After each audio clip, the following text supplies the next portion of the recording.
Come on. That's it. I was waiting for the button to say we were live. Good evening, everybody. Welcome to Sun and Moon again. Everybody who is in the chat room, everybody who's watching. On our panel today, we have Patricia from the UK and Levana from Hawaii and Aaron Krischuk from Los Angeles, USA. And of course, the lovely Santos Bonacci.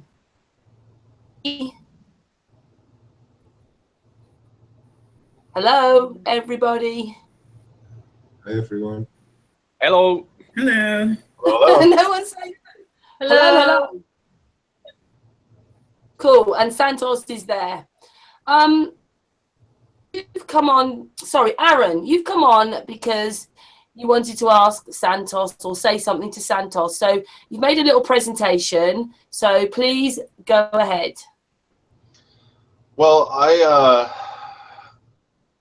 basically, it's more of a little proposal to this group and to everyone following that I want to organize our efforts so that we can actually be effective in our attempts to kind of right the situation here on Earth.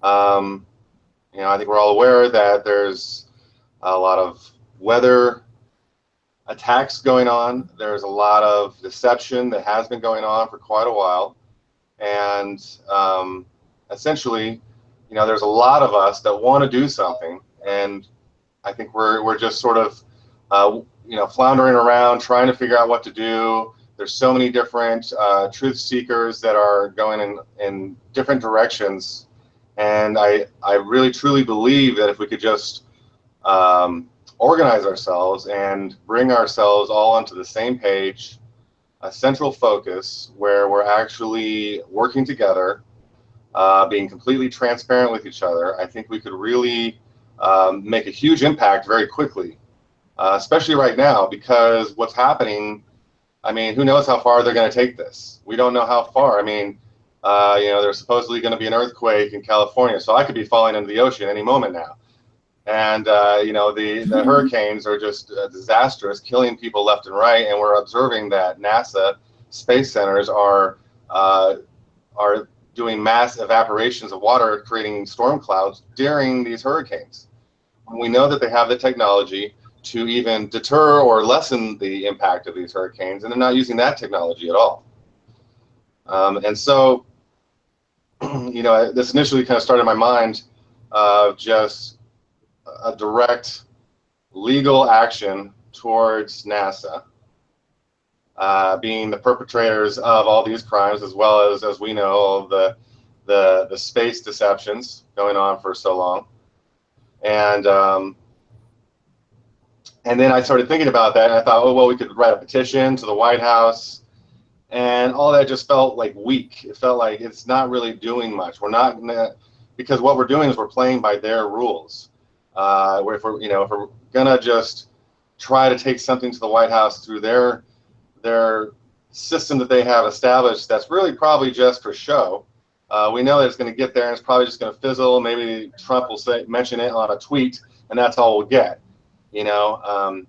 And so I'm thinking even more. What we need to do is we need to organize our efforts towards our own organized body, our own entity that represents the world, represents all human beings, where we are actually, we have a voice, we have an organized force that can protect us, can represent us, can help us, support us. So like in this time of all these disasters, we'd actually have someone that could, that people could contribute funds to or go sign up with and go give aid to these hurricane victims. Whereas the Red Cross, as we know, is not doing that, and they're taking money and they're doing the opposite of what they should be doing. The same is true with pretty much our government in general. And I know this is sort of just the U.S. government, but really it's the world here. We're all part of the world. We're all part of the same family in that way. And I think we really need to, and that's why I'm first initially talking to this group, because you guys are very worldly, and connected across this world, and not just in kind of a superficial, oh yeah, let's just talk about things endlessly. You guys are really working on presenting the truth, dispelling the lies that are happening here, and being honest with the world, being transparent with the world. And that's what we need. And so I see this as a very powerful force, a very powerful fulcrum that we could utilize to effectively mobilize our forces in a sort of counter response to what's happening right now, because they're just testing us. They're just seeing if we're going to do anything. And so if we just sit back and we just continue doing really nothing directly in a direct response to them, then they'll get away with it, and they'll continue with worse and worse and more devastating tragedies until they have effectively instated martial law all across the United States. And they're not going to stop there, and they're already starting everywhere else. So we have no reason to assume that they're going to let down or take it easy on us. And we don't have really a reason to assume that there's going to be some superhero that's going to just fly down and save us all. So I think it's really up to us organizing our forces and our minds, and all working together, choosing to collaborate and create a better world for ourselves. And I see no better time than now, because essentially we don't know how much longer we have. And I don't like to be doomsday and just, bleak. And I'm very optimistic about the future. However, I do very strongly feel, coming down to my intuition, that this is the time for us to take action, to really raise our voice and raise our voice as one voice, coming together, showing the powers that have been that we are united, even if it's just 100 of us, 100 of us coming together that are powerful people, all speaking the same truth, all demanding some of the same things. I think it would be extremely effective. And I've even been working with certain technologies, blockchain and cryptocurrencies, and various methodologies of freeing us from these centralized systems. And they're all very tangible. They're all very producible right now. And so we don't need to think that these solutions are far off in the future and that we have to, do all of this work. Really, it's not a whole lot of work. I'm very willing to do this work, to lead these projects as much as I'm capable of, and help, us all work together to be the leaders that we can be, to really change this situation for us all. Well, I struggle with the fact that NASA will go, found out all the lies. They're still just going as if nothing's. So I understand your frustration. Yeah, it is. It is very frustrating. I mean, we've been dealing with NASA for quite a while. I've been on to the moon landing, the fake moon landing, for decades, and so I've been frustrated about that. And then I found the flat Earth, and it just made me much more frustrated. And now this whole weather situation is just, it's intolerable. You know that they're using HARP. What's that? HARP, aren't they? I still didn't catch that. Using HARP. Oh, HARP, yeah. Absolutely. They're using HARP, and they're also using other technologies, these rapid water evaporation, where they're creating storm clouds almost immediately. And they've been doing this during the hurricanes.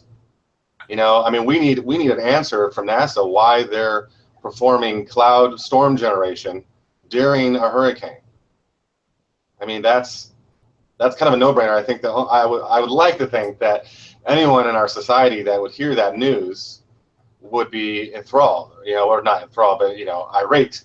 And that probably, we all know that probably wouldn't be the case. They would all just shrug us off as conspiracy wackos. And that's why I believe that we even need to take it a step further, rather than trying to just go the channels of direct truth spreading or dissemination. We need to actually form an organized body. We need to actually form something where we're all coming together, and we're on a united intention, where we are acknowledging that we are sovereign human beings, and that we're not, there's no nations. We don't acknowledge the nations. We don't acknowledge the centralized currencies. We don't acknowledge the centralized governance. You know, we can make that choice because we are free, sovereign, divine beings intrinsically, and no one can take that away from us. But we've been sitting around pretending like we're not, and that's the reason we're in this mess. You know, I'm sure we've been fooled into believing that we weren't, and we all can see that. But at this point, once we're awake, you know, there's really no excuse for us to do anything but really stand up for who we know we are, I believe. So what's your idea then to do? Because I mean, I was thinking, couldn't we just do a worldwide Facebook? You know, like once, you know, we all somehow sign it and say that we want NASA closed down. Though, and I don't know if everybody could do it. You can get these rolling things where you can keep signing the petition and signing it and signing it. Right. I mean, there's the White House petition thing where, you know, you get 100,000 signatures in 30 days, and then they will make, the White House will make an address of this, whatever, you know, and I think, I mean, that's doable. There's been a few people, I know Dave Moore and a few others have tried. I don't think they even got the 100,000 signatures. My guess is that if we were to get the 100,000 signatures, it wouldn't really do much. It'd be like a puff of hot air. That's why I'm recommending that we actually just form this body. Like, it really is just, we need to come together on a central entity. You know, we need to have, like, because I'm a web developer professionally. I've been doing this for many years, and so I can create web pages, websites that will share whatever evidence, whatever information, you know, to get people to sign up somewhere. Whatever we need to do, I can implement sort of the web side of things, and pretty quickly. And so, really, I think it's a matter of just deciding. You mean a website that's saying close NASA down, sign up here? Yeah, I mean, I was thinking People versus NASA, for example, is like a name. But then I started thinking it's broader than NASA, you know, and we could even take it. It's almost like we don't want to sell ourselves short. We don't want to just, because if we're going to put all of our energy into one thing, sort of as a collective, then we don't want to just do something small. We want to go for the full kit and caboodle. You know, we want to take it all the way through the finish line. And I think the way to do that is to establish our own governing body. You know, okay, here's the, what, 5, 6 of us right now. Let's just choose to be our own governing body, and then let's grow this, and let's give it a name. Let's give it a domain name, URL that you can visit where you can find out more. Let's give it some Facebook groups and pages and YouTubes, and, you know, the whole, you know, the whole thing. Like, we just need to focus on something, though, because it's the fact that we're all so dispersed, which is why we're weak as a collective. That's fighting for the truth, you know. And I think there's a lot of power players here. I know there are. There's all these power players, all these very powerful people that have been doing the truth-based YouTube channels and Facebook initiatives and all kinds of other things. And yeah, everything's great, but it's all in these little bubbles, these little vacuums, and we need to bring everyone together. And I'm connected with most of the big flat earthers, as I know you guys are, and so I don't think it would be that hard. I think it'd be pretty easy, pretty quick, if we just kind of make the firm decision to do so. And I can write up a bunch on this. I can put out, you know, I was planning on starting my own YouTube channel this weekend, and I want to do a lot of it around this intention. And I'm running with this. I would love to have all of you on board, because the more the merrier, and I want all the power players to be on the same page.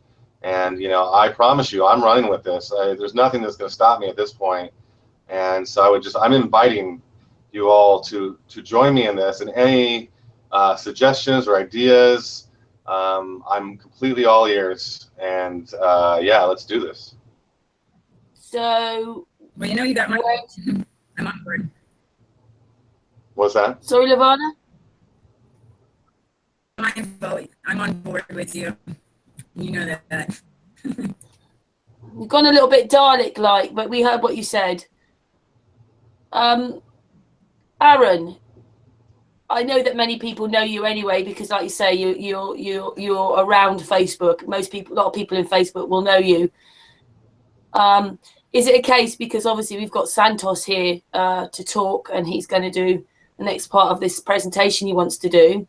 Do you think that you come back and have a hangout with us day's time and talk about this more as a whole hangout? Absolutely, yeah. Like I said, I'm going to probably do a video. I've actually got this documentary crew that has been working with me for the last few months now, and we're going to be doing we've been doing filming every week or so, and I'm putting a lot of this into that, and I'm also that's part of why I'm wanting to start this YouTube channel, and really, you know, I don't even know where it's going to go personally. I'm kind of just along for the ride in many ways, but yeah, absolutely. I would be more than willing to come back in any way in which you want to work with me. I mean, I'm completely open, and you know, I'm just trying to put So what we've just told everybody is that Aaron is going to look into starting something to try and sort out this NASA thing as best as possible from the people, and he's going to go away and do a little bit, but you'll come back on another hangout and we'll talk about it more. Absolutely. And then, you know, we can get the chat room involved as well, you know, get some ideas from them. But I mean, right now, tonight was asking Santos on, and yeah, he's raring to go there. Yeah, well, I don't want to stop that. Is there anything else you want to, is there anything else you want to say right now? No, I'm very grateful that you've had me on here and allowed me to speak my piece. So thank you very much. Oh, thank you, Aaron. And it's nice to see you, because Aaron is also another member of Sun and Moon, but he's not been on a live hangout before. Very much for live hangout, and it's good to meet you properly. Yes, you as well, all of you. See, you're really frustrated. It is so frustrating because I feel just like you do. I just cannot believe going, but you know what it would mean if they were brought down. It would be the end of everything, probably. I can't see how the governments can keep going when they've listened and lied for all those years. So they've got to keep it going for as long as possible. Right. Hey, Karen, can I just jump in just before we start with the presentation? I just want to jump in and say something to Aaron there. Well done, brother. Very, very inspirational, and yeah, great thoughts. You need to be the one who initiates the stuff, obviously, now. And you'll have the support from everyone, of course. There's no doubt about that. I'll give it full support, of course. And there you go. yeah, and it does deserve its own full show. But so we can all be prepared to contribute. I think it deserves its full show to talk about it. And Aaron appears to be the kind of guy that brings people together, which is a good thing. And you need to have that nice personality. And if you initiate it, your inspiration will spill over to other people. That's how I feel, because that's how I was feeling in 2007, 8, 9, and 10, because that's when my awakening happened. And I was putting syncretism together back then because I had read all the books and I paid attention, and then all the aha moments kept just downloading, and I knew that what I had was so good, just like, you know, you can do something really good here. And I knew that if I stuck my ugly head in presentations explaining what I knew, that people would listen and people would get it. So I started uploading late 2010, my videos, and then they just went viral. Wow. And I already knew before then that it would, because I knew that no one else had all these things connected and together as I did. And so as you are inspired to that degree, so will the result turn out to be. You know, you've got to know that your effort and what you're inspired to do will have certain results, and they will have those results. Mm-hmm. You plant those Absolutely. seeds. Yeah. So I want to really just say thanks for that. You've encouraged me and inspired me, and I think you should do an entire presentations. I'll join, and we can sort of do some brainstorming. Thank you, brother. There you go, Aaron. Yes, Endorsement from Santos. love you guys. So that's This is awesome. Let's do it. There's no reason not yeah, to. Right? you can't stop now. Right. Never been a better time than now. No, strike while the iron's hot. Yeah, just ask the chat room then before Santos starts. Who wants the end of NASA in the chat room? Right? Let's see how many people write back to that one. Who wants the end? Pretty unanimous. You know, it's bad enough they've been lying to us about space, but now, you know, when you connect the dots with all this weather manipulation, it really is like, you know, these are crimes against humanity. We need to do something about this. Levana, you're a little bit Dalek-like. Yeah, if it's not us, then nobody else will. No, it's been left down to the people. That's why Sun and Moon's here. It's the people that are doing the researching. You know, you've got all these organisations, NASA, governments, all of it. It's the people doing this. You know, we're all the way, Aaron, we've seen it is, you know, we're all part of a puzzle. We're just the pieces of the puzzle, and we're all coming together. Right. It just feels like it because we keep, you know, like Santos is our friend now, and we have hangouts. You know, we're just all starting to come together. We're all parts of this puzzle. Right. Absolutely. Synchronicity, right? Yeah. Yes. And you know, that's the thing. So many people want to do something, but it's like, you know, that fear, and it's like they need someone like you, Aaron, you know, that's like totally motivated and inspired and can speak and get people together, and you know, people want leaders. That's what we need. So. And no drama. Everybody's sick of the drama. Yeah. No drama. The messages are coming through now. Fake NASA. Well, that one I can't say because it's a swear word. End NASA. NASA holes. Yeah, end NASA. We want to end NASA. Sorry, but I do. Just before Santos starts, Yeah. he's waiting to go. I only picked a couple of the footages myself. I've made about 11 videos.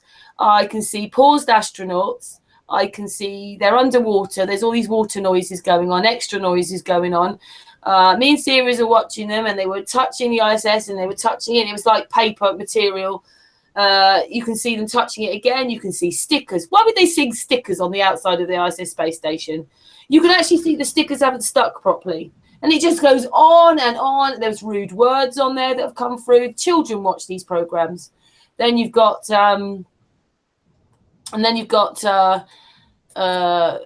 inside. Who would want to be on that thing? I mean, look at the new Mars thing. Look how sleek it looks. Them and their Mars spaceship going off there. And then they're going to look at the ISS space station. I mean, there are wires everywhere on the inside and on the outside. How can that be? Yeah, that's ridiculous. So the whole thing's crazy. It's a joke. They have been laughing at us for years. Oh yeah. Big mockery. That's their I mean, that's what they do because they know that like it's going to make us seem that much crazier when we present it. Because they know that the people that are indoctrinated aren't going to realize it's a mockery. And so that's part of why it's a mockery. And it's also going to help the psyop against conspiracy theorists. Because we're all, you know, spouting these things that, yeah, they sound really crazy. You know, oh yeah, NASA's behind the hurricanes. That sounds absolutely nuts if you really think about it. And that's what they're banking on. They know that sounds nuts. Even though it's factually true, you can see the film of them making clouds during the hurricane. We're still the crazy ones, and that's how they're going to spin it. Always. Worse. This is probably why they persecute us so much, because flat Earth doesn't just cover the land. It's about dimensions. It's about your spirituality. It's about NASA. It's about so many things. History. It's about everything. Yeah. They have to persecute us because I think it'll just spiral when if it goes more mainstream, which we want it to do. Yeah, it's more and more people waking up every day. So please wake up, the living dead. Please wake up, please. Please see what they're doing to you. Anyway, we've spent nearly half an hour now talking about this. We've already agreed now. Santos is going to come back. We'll all come back. That has to be you as well, hopefully, Levana. And we'll just do this hangout again, but we'll discuss what Aaron wants to do. But awesome. I think it's probably about time that we go over to Santos now. Yeah, definitely. I will probably stay on for a little bit to hear what he's got to say, but I probably have about 20 more minutes before I got to go. Oh, Levana. I know, I don't want to interrupt him though, but so I just wanted to say that I appreciate being here Good today though. To see you anyway. Yeah, because if people in the chat room don't know, Levana was on a lot of our hangouts when we were more in Sun and Moon, and she was there a lot. And she did start on the live hangouts, but you've been a bit busy lately. Yeah, hopefully I can be around more often. I'm looking forward to, we definitely do another hangout where we can talk more about what Aaron's talking about. Oh, and anyway, it's also good because Levana comes from Hawaii, so we've got the other side somewhere, wherever you are. We've got you as well, so that's cool. Anyway, I think we should go over to Santos now. Santos, it's all yours.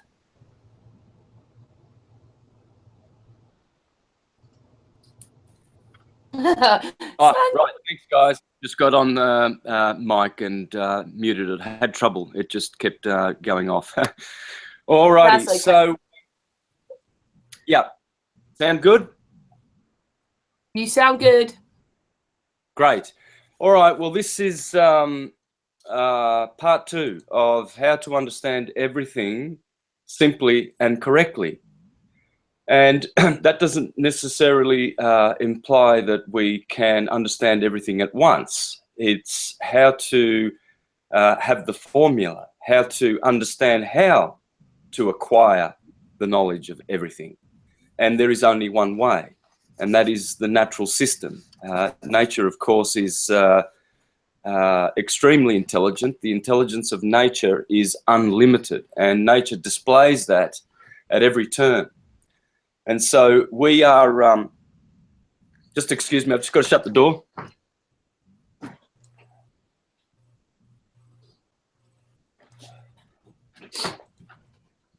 Yeah, that was very, very cold. I felt that very, it's freezing here. I've taken my scarf off because otherwise I look too cumbersome, but it is cold. Now, so how to understand everything is at our grasp. We probably have been indoctrinated to reduce our potential and probably our ability to understand more than we do. And so the great teachers of the great sciences of nature, they protected their wisdom and their books from antiquity in such a way that they were very protective, and they became what's called mystery schools, where they would protect that knowledge. And Christianity is one of those schools. Islam is another one. They're all schools. They're called religions these days because they've been corporatized, but they are religious science, yes. But as for religion, that's another matter altogether. That's a political construct. Okay, when people say they belong to a religion, that means that they are Mormons, right? But their denomination is Christian, therefore the religious science that they practice is Christianity. And it differs, it does not differ from Buddhism and Shintoism and Hinduism, just in names. This is what confounds the churchgoers, and they will never understand this, nor will they discover it, that we all have a common theme. We all have a common place where we got our science from. We all have the same nature. God is one, and they all say that, you see. The Hindus call him Krishna, the cowherd. The Westerners call it Christ, the shepherd. Aries, Taurus, the two signs that control the body. Therefore, the legs move because Aries says, move, the Lamb of God. And the holy cow with the cerebellum says to move, and the principle of the Taurus now puts the body in action. So it's always going to be Christ and Krishna, the shepherd and the cowherd. Okay, so those animals are symbolic, and they depict certain archetypal energies of the Taurus field. And so what we learnt last week is we based everything on this, as I've done with all my presentations. Everything is this sine wave. The ecliptic, the equator dividing the wave. The wave amplitude is the Tropic of Cancer and the Tropic of Capricorn. The wavelength is that long. So this describes a Taurus field. This describes electromagnetic energy, because that's the sun's ecliptic and the course it takes over the flat Earth as it does its journey with the planets and dragging the planets with them through the zodiac. We learned that about the zodiac last week, and that it is the firmament. So this is the firmament in the back, the stars and the planets, and God placed the firmament in the heavens on the fourth day of creation. Well, see, this is the sine wave. All sine waves do this. There's no difference. As above, so below. All atoms are doing this. The electron is this, the ecliptic. The neutron is this, the equator. The proton is the wave amplitude. So the reason why I always use this one is because this one has the yearly information. It shows how humans behave during the year and all the festivals that are along this ecliptic. Here is always Aries, Easter. Wonder why Easter always starts there and why Christmas is always here at the bottom. One is at the solstice. The other one is at the equinox. That's the equinox, and these are the two solstices. And every wave does this. There's no difference. All waves start at Aries and end at Pisces. All of them. Because along those signs, all those signs, they all are elements. Earth, fire, air, and water, which describes how the Taurus field in its 12 parts produces those elements. And that's how nature is created. 4 elements: solid, liquid, gas, and plasma. Earth, water, air, and fire. So it's not hocus pocus science. It concurs with mainstream science. And it is a science because it talks about the elements that we know. So that's what we're going to do, continue with part 2. And we're going to put as much information on that sine wave as possible. All the nursery rhymes, all the fairy tales, all the gospels, all the sciences, everything is going to be syncretized on that today. So before I proceed with this, I want to correct 2 things from part 1, where I established this this way of syncretizing everything along the sine wave. And we finished the hangout last week with the 9/11 scenario. We looked at it astrologically to see how beautifully astrology perfectly describes all the events of the day. You can see them unfolding as the planets go around. So I'm going to share my screen, and we're going to go back to that because I have to fix something that I did wrong. Okay, so what I did wrong was this. I put in the time here in New York at 8:46 in the morning. Okay, 8:46 in the morning was when the first plane hit. And then I was supposed to put 9:03 over here for the same day, but I didn't. What I did was I put in 2 days earlier, I put 9/9/2001. So I put the 9th of September rather than the 11th of September. Oh. Being Australian, we have the date first, whereas in America they put the month first, 9/11. So September 11. We say the 11th of September. So that was the confusion. And the only difference was that the moon was so far advanced in houses, but it was way earlier in sign. You can see that the moon is just coming out of Taurus, going into Gemini, whereas it should have been like this. Okay, so that's the only difference. So you'll have to watch, if you're watching this now, you won't understand what I'm talking about. You'll have to go and watch part 1, which I recommend anyway, because you will only understand 10% of today's presentation if you don't watch part 1. And so what I said was that the moon was well advanced into the house of death, which is the 8th house, but that's not true. That's the only thing that was incorrect in my reading. So I'm going to just cancel this now. So remember where the moon is here in the 8th house, just at the cusp of Gemini and Taurus. It should be here. This is the second plane crash. Moon is still in the 9th house, the house of travel, but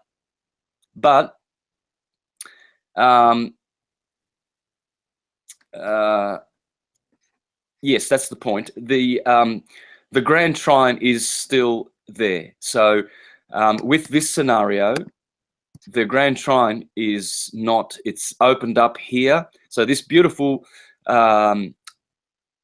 equilateral triangle, I said was not there on the day, which is wrong. It was, because this is the incorrect one from 2 days prior. Okay, so I'll get rid of that, and we'll just concentrate now on tidying up what I was talking about.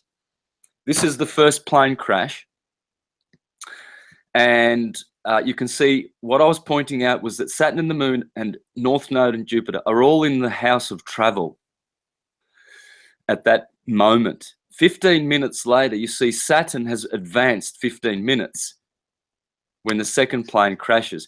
Only Saturn has entered the house of death from the house of travel, and not the moon, where the moon was over here between Gemini and Taurus 2 days earlier. Now, of course, because all the planets are going anti-clockwise yearly, but daily, this wheel is turning around once in 24 hours. Okay, so that's why Saturn is now went from here in 15 minutes, advanced 15 minutes along the ecliptic. And this was the very, very telling point, because Saturn is in Gemini, which is the twin towers. Saturn is Satan, and all of this sky is totally set up and lending itself to a calamitous event.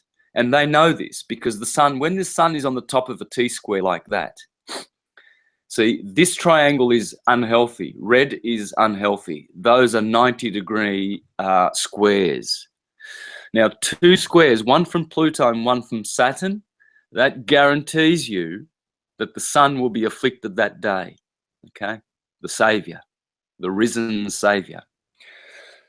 And but whereas the grand trine here by Mercury, the messenger, with Saturn and Uranus, That's different. That's very harmonious, and that would bring positive results from a very devastating chart here. Very, very powerful chart. Mars, the instigator with the moon. Now, this is the second plane crash. This is the first. So we still have Mars. You can see that Mars and the moon were very instrumental on that day, because Mars is the action principle and the moon is as well. So Mars has created an opposition to the house of travel. So he is the adversary. He is the lesser malefic, and he's in a very cadent house. Cadent houses are weak. And you'll see Mercury, also the sun. There's a lot of cadence happening here. Cadent houses are the weak houses. The 9th house is also cadent, the 12th house. And so Mars is also a big player, okay? All right, so let's fix that up. Just so a lot of people wrote to me and noticed that I was speaking and concentrating on something else when I was punching in the date. And so I missed that. And but the only thing that was wrong was the moon. The moon was over here. And I said that both Saturn, which is in the 8th house, and the moon had both advanced into the 8th house, but that's totally impossible. The moon could never outrun Saturn going this way daily. In fact, she's going that way. So it's, you know, I was just confused with that, and I thought I'd clear that up. So let's get off there now and continue on. How was that then? You happy with that? Thank you, Santos. Yeah, I don't know whether you picked that up there, Karen, but I find that when I do my presentations, I often do that, and it's very disappointing when I play them back. I make so many mistakes, just through not going slow and thinking about the words, you know, and I'll say totally the wrong word, and it's awful. Santos, we think you're amazing and you have masses to think about and do, so don't worry, and you're a gentleman because you've come back and changed it. All right, well, thanks. I'll take that compliment. All right, so now what I've got is another thing that I have to clear up. Someone wrote to me and said, oh, how is it that you said that the Eskimos evolved certain traits? Because I was explaining how astrology works and how the Taurus field works, and I said that the Negroes are not the children of Israel, correcting someone who said that in a podcast, and I overheard that, and I thought that's totally ridiculous. That I've heard other groups of black people suggesting that to. And good historians, and they've got good reason to say that. Very good historians, like Ivan van Sertima, he's brought out things like that. But there are groups who are taking it too far. Both the white and the Negroes and all the other colours, they all come from the zodiac. Hang on, I've got to take a call. Hang on. Yeah, I'm on a call. A show?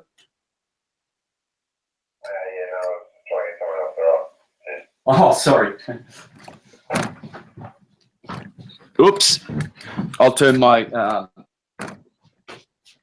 worry, I'll just turn my volume down.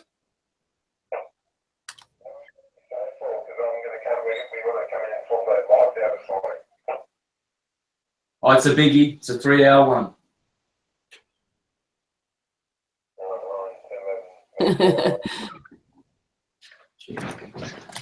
Okay, because we do long ones. I just want it to be give ample room. So these researchers are doing good work, but they're still clouding the waters and confusing things. The children of Israel are humanity. Israel is the zodiac. It always has been. It always will be. It's the Mazzaroth. It's God's word. It's the ecliptic. It's the seasons. It's the year. It's the sun and the moon and all of their dance. And so the darker skinned people, or the Negroes, because apparently there's a big difference between the two, and there is, well, of course there is. But this particular researcher was highlighting the difference. They all come from the zodiac, okay? The darker peoples will be darkened by the power of Saturn. Saturn creates blackness. Yeah, Venus creates the Moorish people. That's how they say it. They say that we are Moorish by the power of Venus. That's why Islam is Isis, the lamb, Venus, Israel, same religion. It's all the zodiac. It's all the ecliptic. Anyway, the point being is that I used that reference and to correct what that researcher is saying, and all other researchers who say that the Negroes are the children of Israel. Yes, they are, but they're just one tribe. They're just one of all the children of Israel, which are Aries, Taurus, Gemini, etc. Okay, and how they got their dark skin is by where they lived along the ecliptic. Okay, now just to show, because I was attacked. One person said, "Oh, you know, you say some very tedious things that you."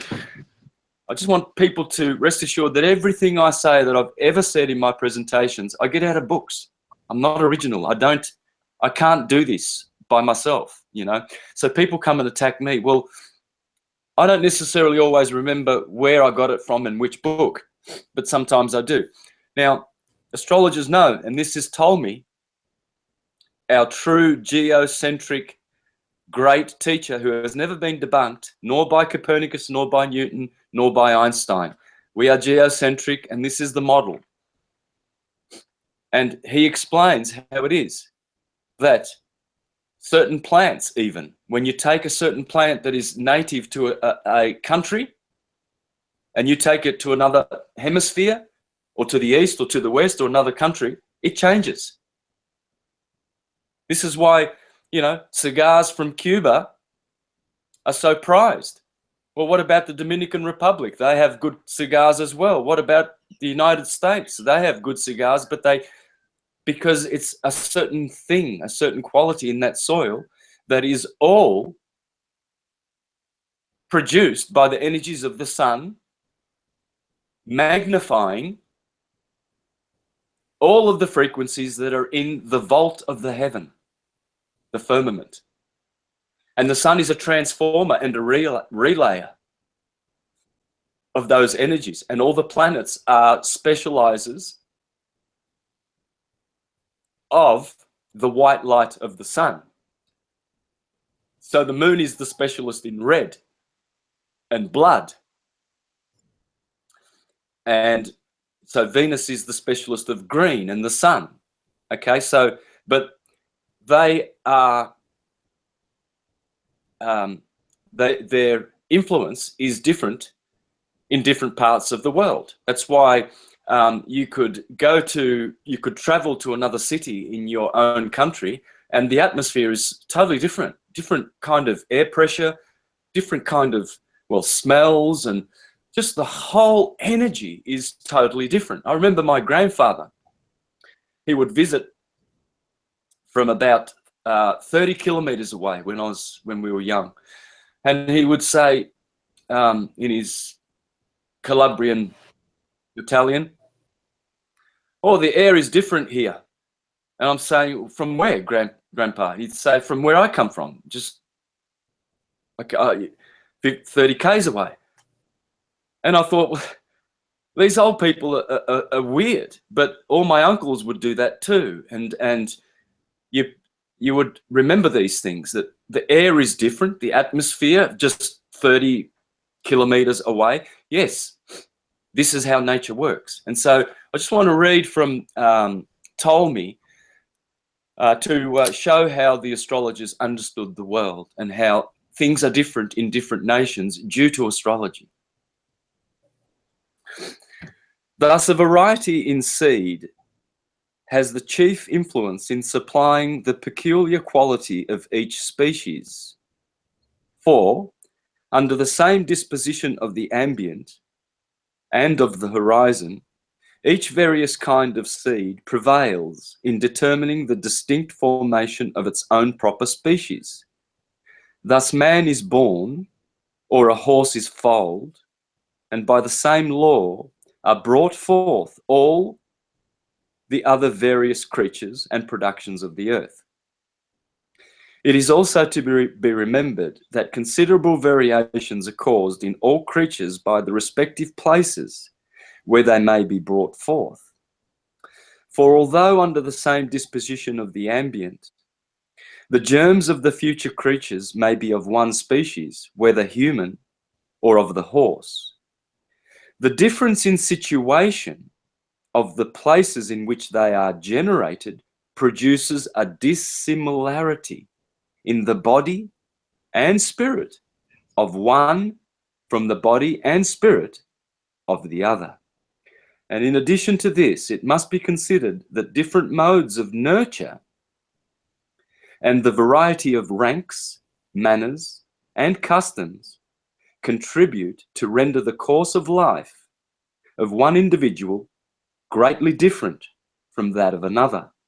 Consequently, unless every one of these varieties be duly blended with the causes arising in the ambient, the prejudgment of any event will doubtless be very incomplete.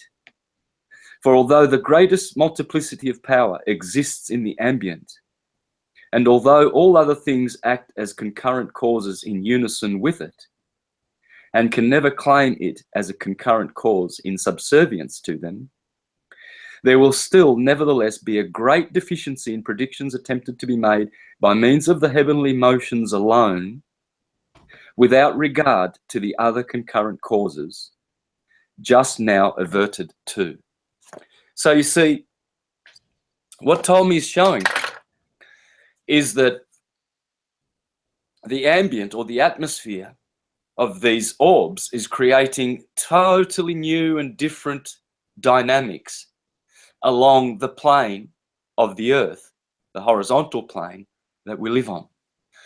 And so that explains how it is that evolution happens. You see, certain races are adapting to the energies that are there. So the Eskimos are adapting with their diet and their manner and their morals and their behavior and customs and rituals, etc. Their fairy tales.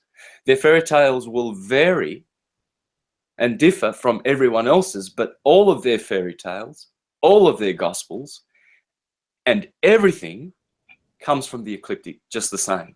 It's just that where they are in latitude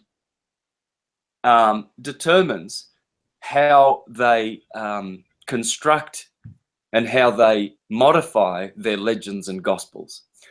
So, so there you go. So what I will do now is continue with the ecliptic and show how the ecliptic is how you can know everything, and quite simply and correctly. So we have the ecliptic, the great teacher, and that is... Yes? I said, thank you, Santos. Thank you. Yep. All right, so we have the ecliptic. We just saw that. That's the great teacher, the sine wave. We have a key. Now, this is from Masonry, isn't it? The Royal Arch. This is the Royal Arch. This is all arcs. Arc, bark. See, once you do that, and you put the tropics in of every sine wave,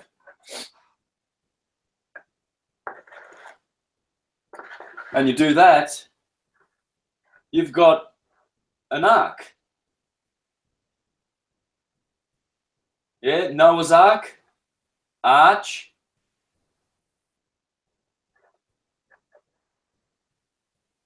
bark, the bark of Noah, barca in Italian, ark. Okay, well that ark is here. You see the Big Dipper? The Big Dipper, Ursa Major, and Ursa Minor. They are here in the north, Tropic of Cancer, high up, you see. The Big Dipper, that's Ursa Major, the big bear. Well, this is called the bark of Ra. When you see that Big Dipper going round just like a swastika, and basically pointing to Polaris, you're seeing the bark of Ra.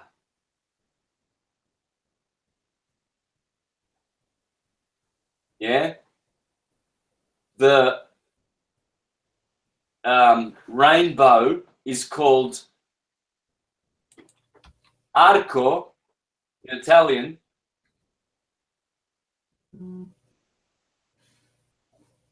Baleno, arco, arch in Spanish and Portuguese, arco iris. Iris is Osiris. Baal is the sun. Baal, the electrical sun, is Baal. Bel. Belios. The Greeks call him Helios, the healer. You see, that's his arch, that's his bark, and that's the royal ark, the bark of Noah. You see, because Noah, in his bark, he puts animals in twos, doesn't he? Yes, Gemini, two twins, Ursa Major, Ursa Minor, and Argos. Argos is there's three deacons in Cancer. You've got Argos, the bark. That's Noah's Ark. Ark. And then you've got, that's the first deacon of Cancer. And then the second two deacons are Ursa Major and Ursa Minor. Well, here you've got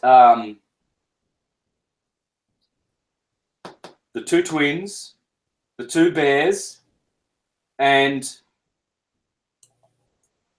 in Orion, you've got Canis Major and Canis Minor.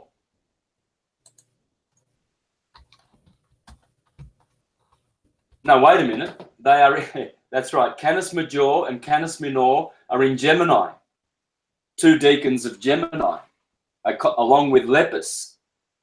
Okay, so you've got the two dogs, the two bears, the two twins, Pollux and Castor, and you've got the boat. And this is the flood of Noah. Okay, this is also the Ark of the Covenant. The covenant, these are the two covenants. Okay, so the covenant of works, the covenant of rest. You work during the summer, so you get a harvest in Virgo. You rest during the summer because you're freezing and there's so much snow that you have to read books. It's the covenant of rest, the two equinoxes. Pay attention. So here we see the equinoxes and the solstices, Tropic of Cancer, Tropic of Capricorn, Aries, Libra, Aries is always here. And then you've got the cross-quarter days. Those are the mid-season points. Here you've got May Day, August 1st, Loaf Mass Day. Sorry, I'm looking at the screen, so I'm going the opposite way. I'm getting confused. 1st of November, Halloween's. 1st of Feb, Groundhog's Day. These are the mid-season points. This is Taurus, the bull. This is Scorpio. Sorry, no, that's Leo. This is Aquarius. I'm getting confused. There's Taurus, and opposite is Scorpio. The bottom signs are not shown because this is a cipher. It's for the Mason to build temples. Tempo, time, Chronos, Saturn, Satan. All temples are satanic, because Satan is the god of this world. Chronos, Saturn, the timekeeper, is the god of time. He's the god of this world. He's Krishna. He's Christ. I know that's going to confuse a lot of people and upset a lot of people, but you'll work it out. Chronos is Christ, Krishna, Cairo. Lots of words. Okay, I won't go down that path. 21st of March. Ooh. 23rd of September coming up, guys. Big one. Equinox. So this is the key. Okay. Well, if we don't have another key, the man is the measure of the universe. As above, so below. All is atum. That is atum with his anatomy. That's an Adamite. We are all Adamites. We're all children of Adam because we're made of atoms. Okay, all is atum. Now, so we learn, and this is where I learned how to construct the heavens.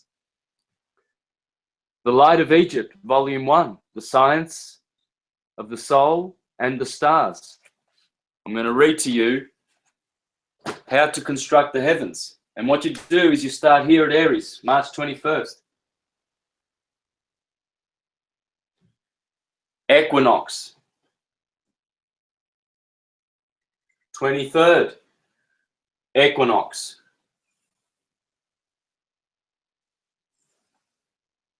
The meridian. Everything that side is post-meridian. This is the MC, the meridian, the midheaven, and this is everything on that side, sorry, is anti. Anti-meridian, AN. This is how you read astrological charts. This is how you do everything. Everything is done like this. I will save you lives of incarnations and hours of research. If you remember these principles, I always stress these principles. Everything on this side is PM. So we're going to put a 24-hour clock now that we know that. AM, PM, summer, winter. So we have, let's get rid of the bark. And there's plenty of other twins along here. Plenty of other twins that Noah puts into his Argos, the bark of Ra. Because you see, when you look at Egyptian theology, you'll see a god called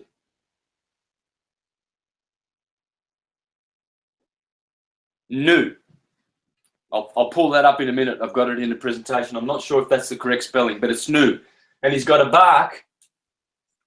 He's standing there and he's holding up. This is Nu, Noah. And this is an Egyptian bark. And guess how many people he's got in that ark?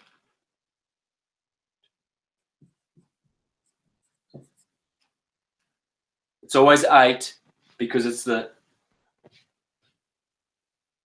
8-spoke wheel.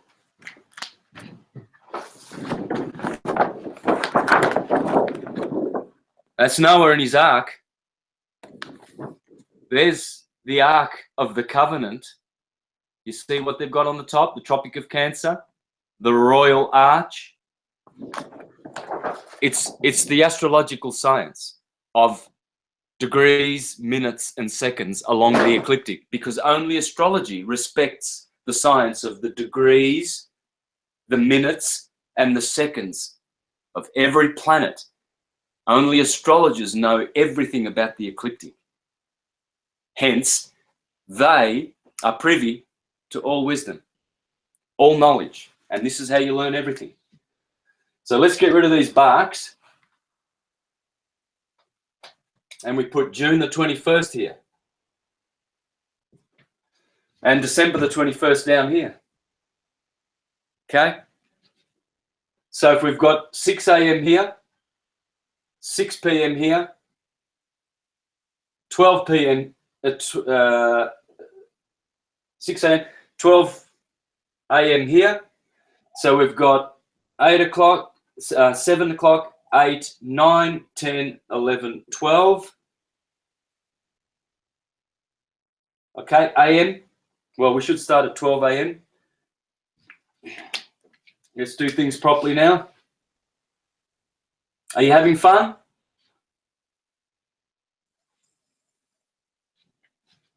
Yep. Yes, Santos. Sorry, I'm muted. I know you're having fun. You're a Geminian, and Geminis love to have fun. Yeah.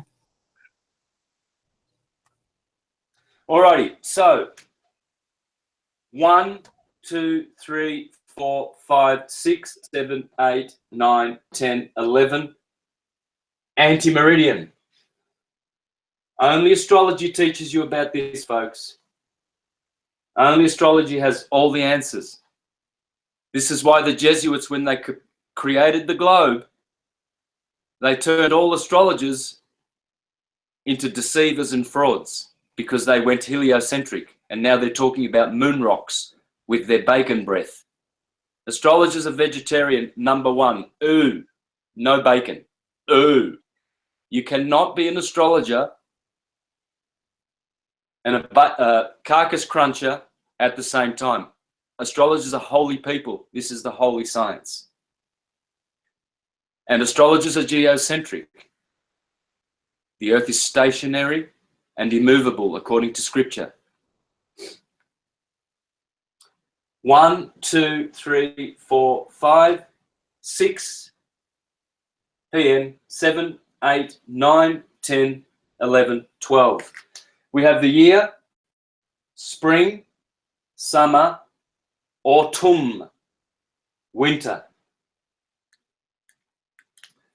We have the day, the 24-hour Glocke. Glocke in German is bell. Bellios. We get clock from that. Glockenspiel. Yeah? This is the clock, the 24-hour clock, the 24 elders around the throne of God in Revelation. And you're going to see a lot more of this clock in the fairy tales, which we are going to be discussing today. Fairy tales, nursery rhymes, they all come from this. Gospels, all of them. This is Jesus on the circuit of Galilee with his 12 disciples, apostles. These are 12 posts. That's why they are the apostles. Silent T is very telling. Apostles. Very clever English. So this is what Thomas H. Burgoyne has to say about this beautiful heaven. And he says, just describing how you put the 21st of September, the sun appears to enter the first degree of Libra, which completes the solar passage through the 6 northern signs. And there are, and the light, and the arc of light is over. See, the arc of light is over. Our chief, the following 6 signs, Libra, Scorpio, Sagittarius, Aquarius, and Pisces,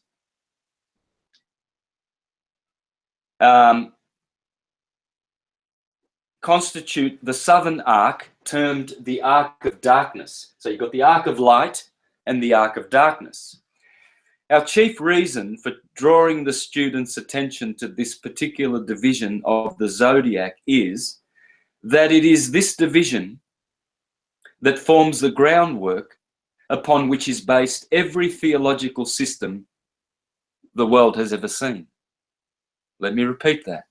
After describing to set up your heavens, to be a good mason and build a good house, you have to have the foundation correct.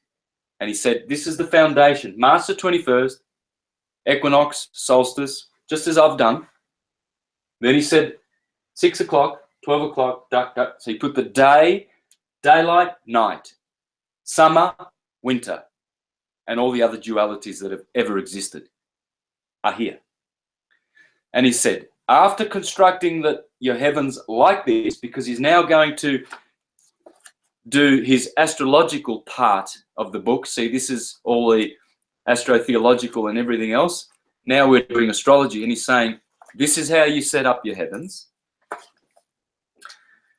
Our chief reason for drawing the student's attention to this particular division of the zodiac is that it is this division that forms the groundwork upon which is based every theological system the world has ever seen. Well, let's test that, shall we? Because that's what I did many years ago. I thought, let's see how true that is. And so I found the evidence, didn't I? Well, how could that be the basis for every theological system? And not only that, all nursery rhymes, etc. Quite easily. See, the ancients were aware that everything in nature is God's force, the Holy Spirit. And God expresses that Spirit and asks us and teaches us and admonishes us to understand his ways and to follow the footsteps of his Son.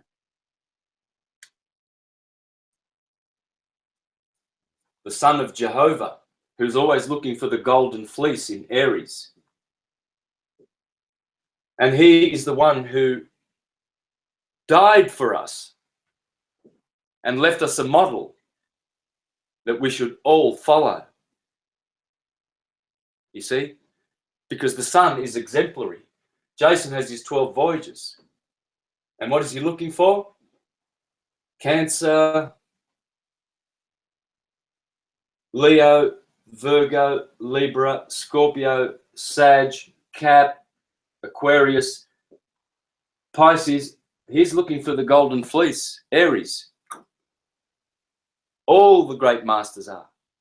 They all want to be in that number that the Lamb of God standing upon Mount Zion with 124,000.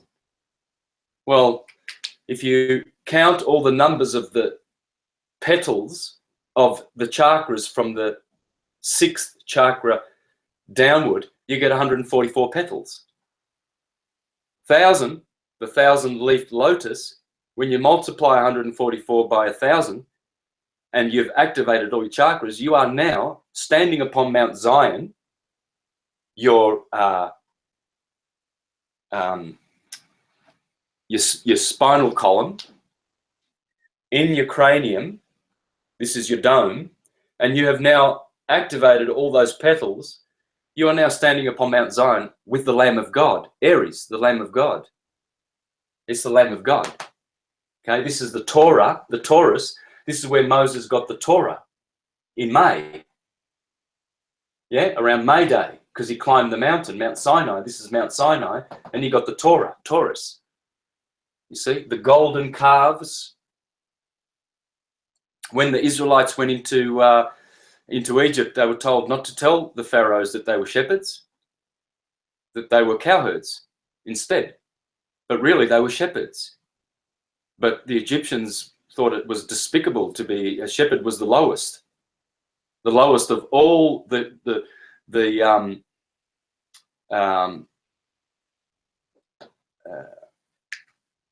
of all the ways of living. The shepherd was the lowest considered, according to the Bible. Okay, so the point is, the Bible is not literal, it's literary, and it's talking about the differentiation between these two leading signs. Okay, so let's get down to the nuts and bolts then, shall we? So here we have the solstice here, down the bottom. Can you see this down the bottom? Yeah. It's at the edge. Okay. Okay. So down here we've got the shortest day of the year. And so the sun dies on the 21st of December, the solstice, St. Thomas's Day. The arrow of Sagittarius, the last day of Sagittarius being December 21, the solstice, quite appropriately, has the archer shooting at something. Well, he's shooting at the foot of Hercules. Hercules is right near Scorpio. Hercules is here, and he's shooting at the hero's foot, because the hero's foot is always here. This is where Jesus, the sun god, gets a nail. Okay. Then 3 days later, on the 25th of December, we've got a waxing sun. See, so all of this is positive. Waxing sun. So the goat, Capricorn, 25th of December, we have Christmas. Over here in the Lamb of Aries, we have Easter. Well, so we've got the goat, the ruler of the meridian, of the solstitial axis, and we've got the sheep. The sheep and the goats ruling the equinoctial axis. And Ptolemy teaches us that this is the ecclesiastical axis, Aries, Libra, spirituality. This is the king, the priest and the king. Here is political concerns. Money, Juno.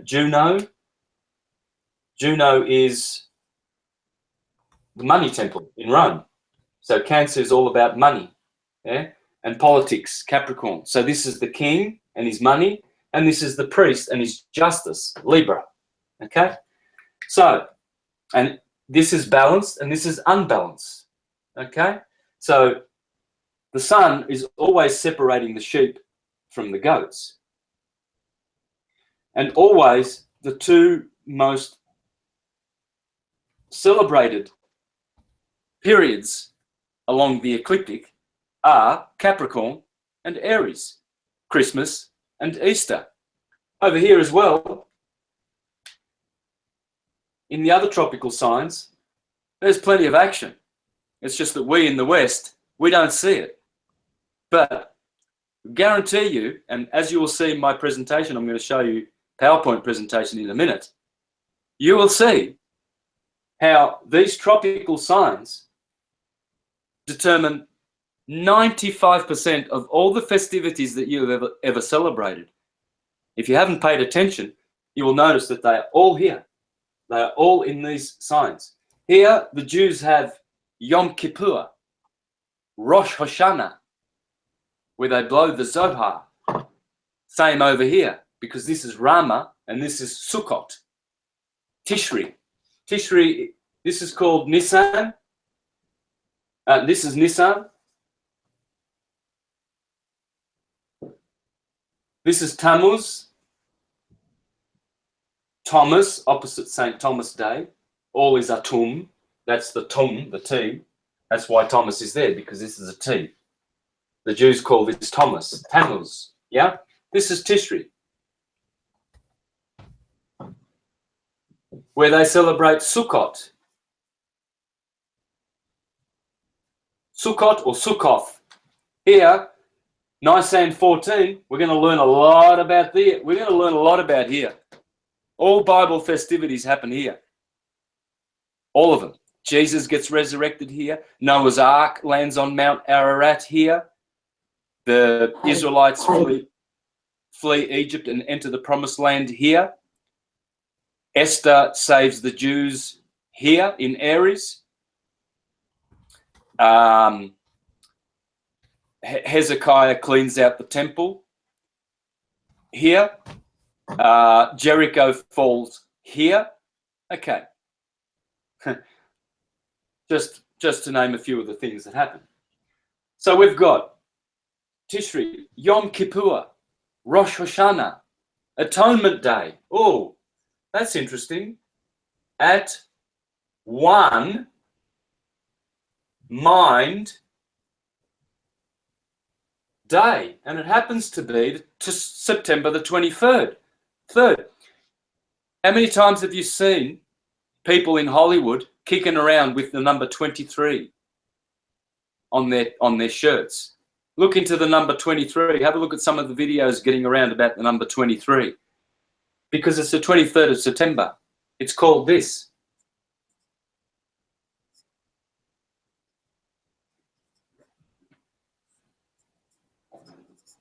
Judgment Day.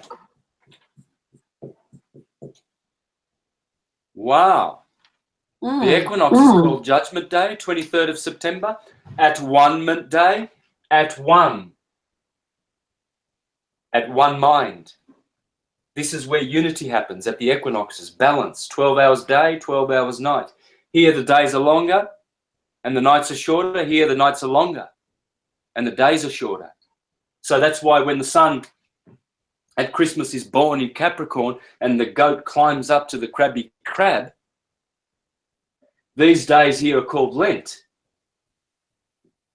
Lent precedes the equinox of March the 21st by 40 days.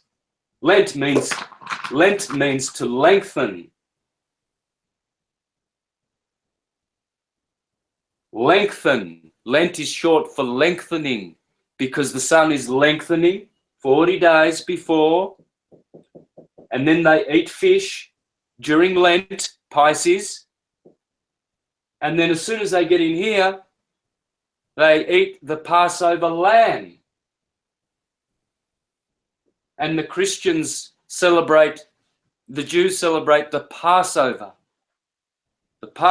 into the land, and they into paradise. Aries, the head heaven heaved up.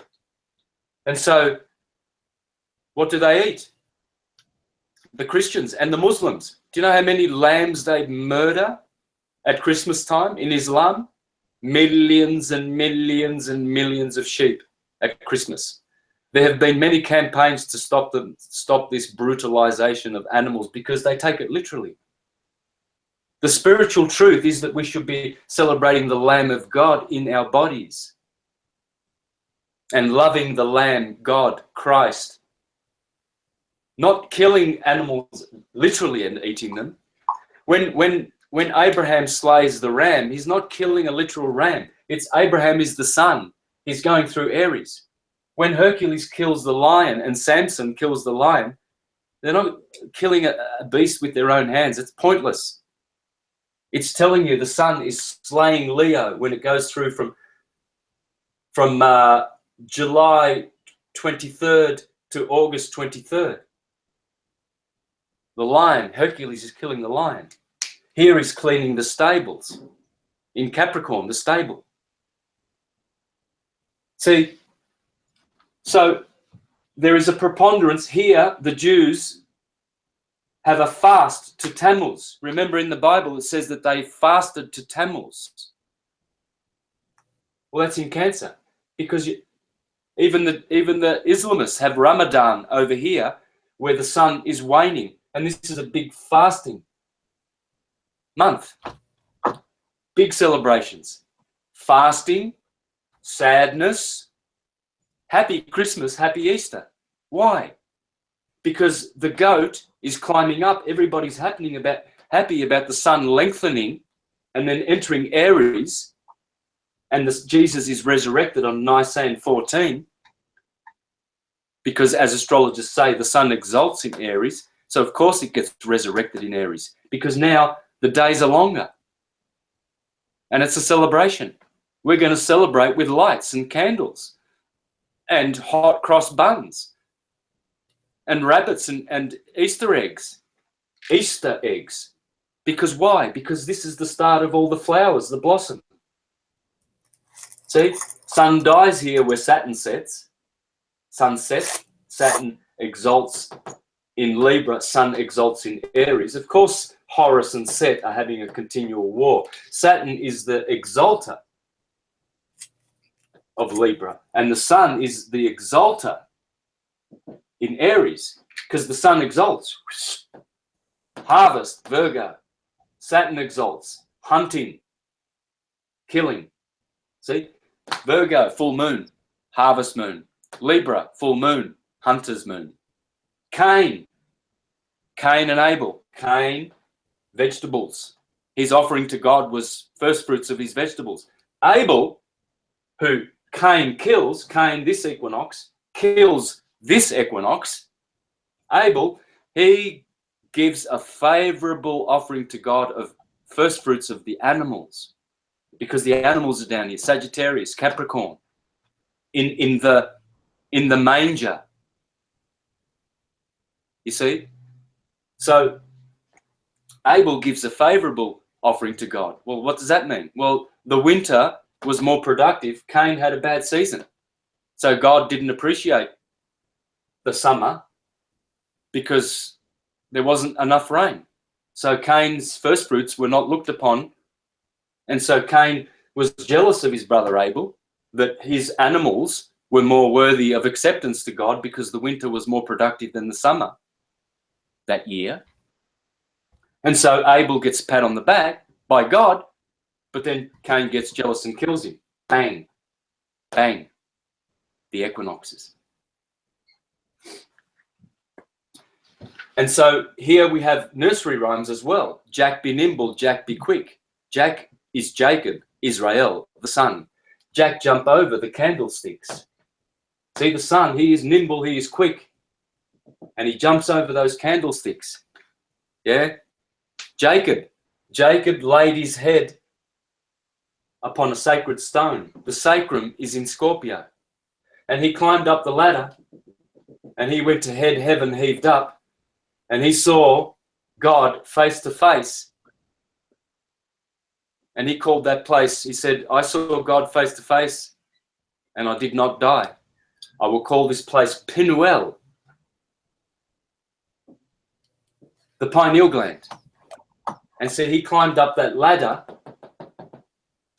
up from Scorpio, where the sacrum is. The sacrum is at the bottom of your, just above the coccyx.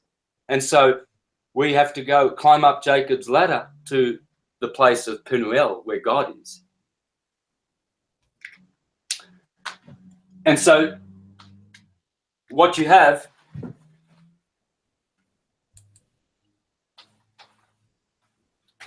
is the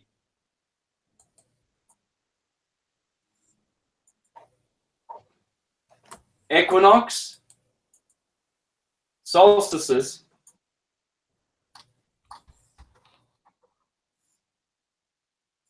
and you have the flags of nations. That's called what? It's called the Union Jack.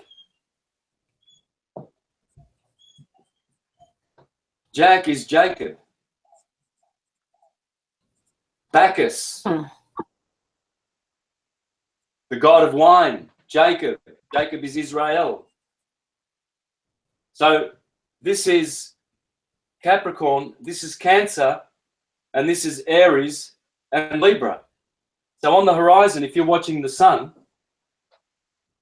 you watch the sunset, you'll see it in summer, sunrise or sunset, doesn't matter, but it's the other way around. Sunset is the other way around to sunrise, okay? So let's put Capricorn here, Cancer here, and here is Aries and Libra in the middle.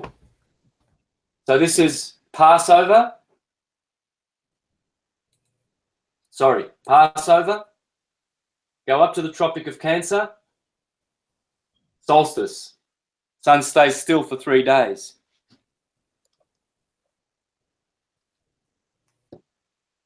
Sorry, you couldn't see that before, could you?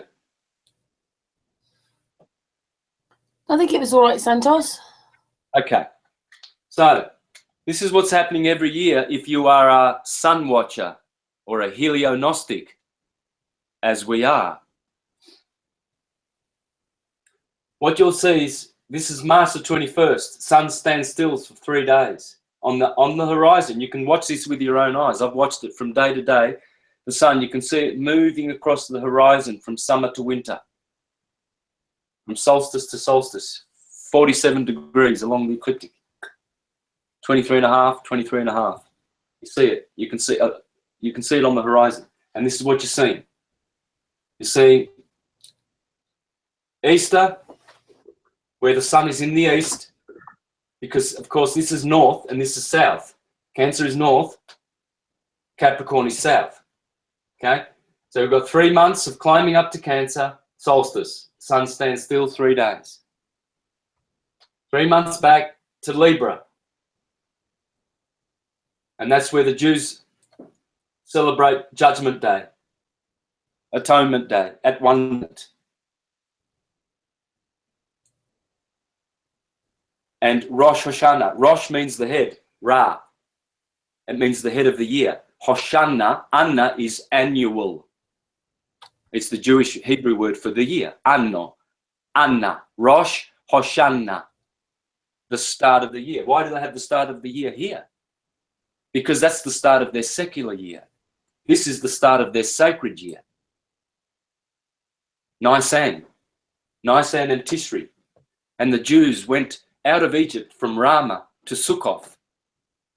That's from Nisan to Tishri. It's all on here.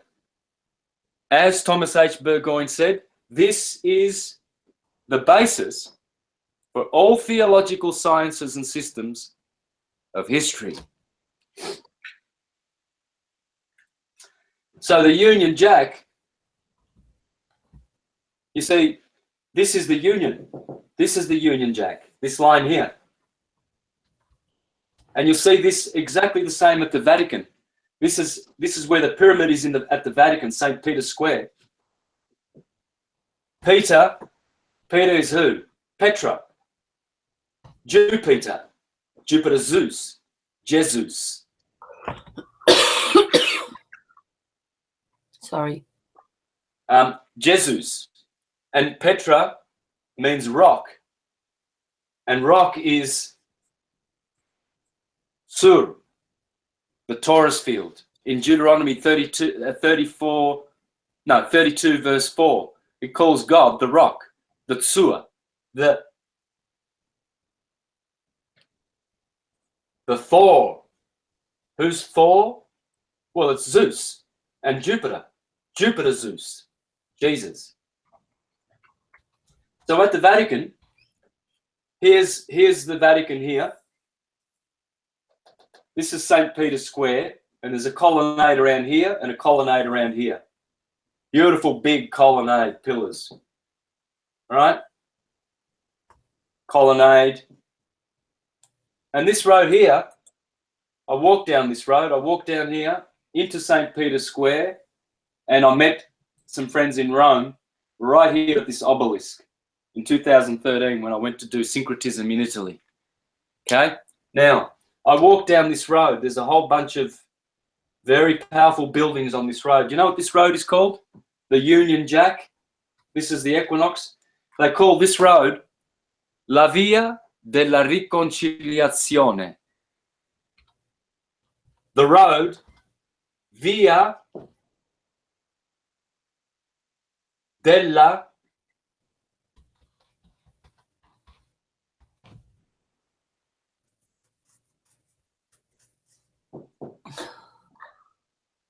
Riconciliazione. This point here, these equinoxes happen here, okay?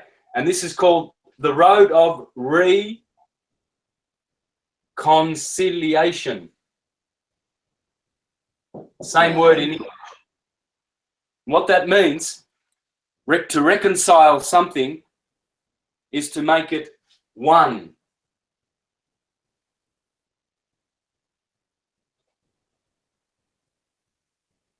So when you walk down this very famous road in Rome, Via della Riconciliazione, you're walking down the equinoctial, the energy of balance in Italy. So they have channeled this equinoctial, and when the sun is in Aries, see this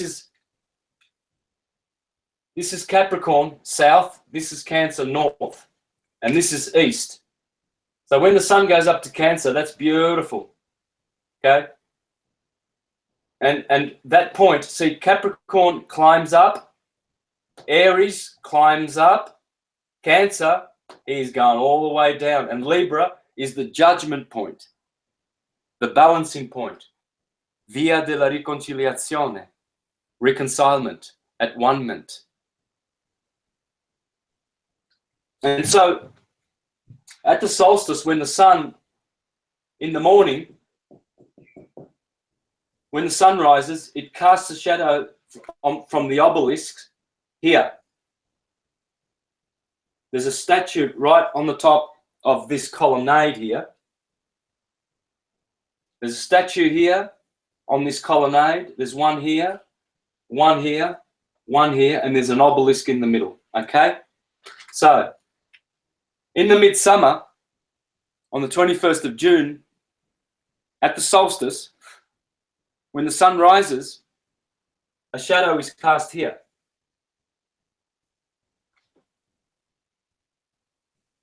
And at the sun setting, it is cast here and hits the top of this. The shadow is cast upon this statue in the evening at sunset, and in the morning at this one. Then, 3 months later, when the sun goes down to Libra to be judged at One Day and at the Via della Riconciliazione, the shadow is cast here in the morning. And there is something to receive the shadow here. Another statue. Then at night, the shadow is here at sunset. 3 months later, sunrise at the 21st of December, shadow is cast here. And it hits this point, statue. Then in the evening, at sunset, it is cast here. And it hits this statue here. This is the Union Jack, the union of Jacob, the son, the reuniting of the children of Israel at these points here. Okay, so this is how you understand all things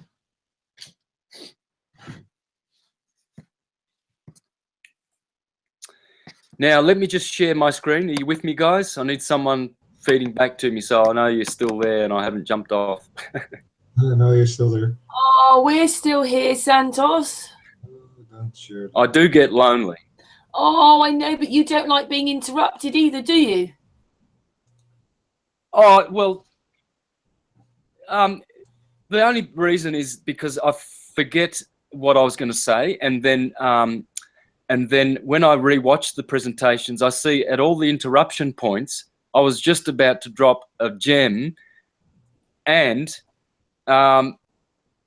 it doesn't get said, and it just doesn't make the whole presentation complete. I've never done any show or presentation where I've satisfied that I've actually elaborated enough on any of the points. I'm always dissatisfied, but those points where people interrupt, it hurts the presentation sometimes.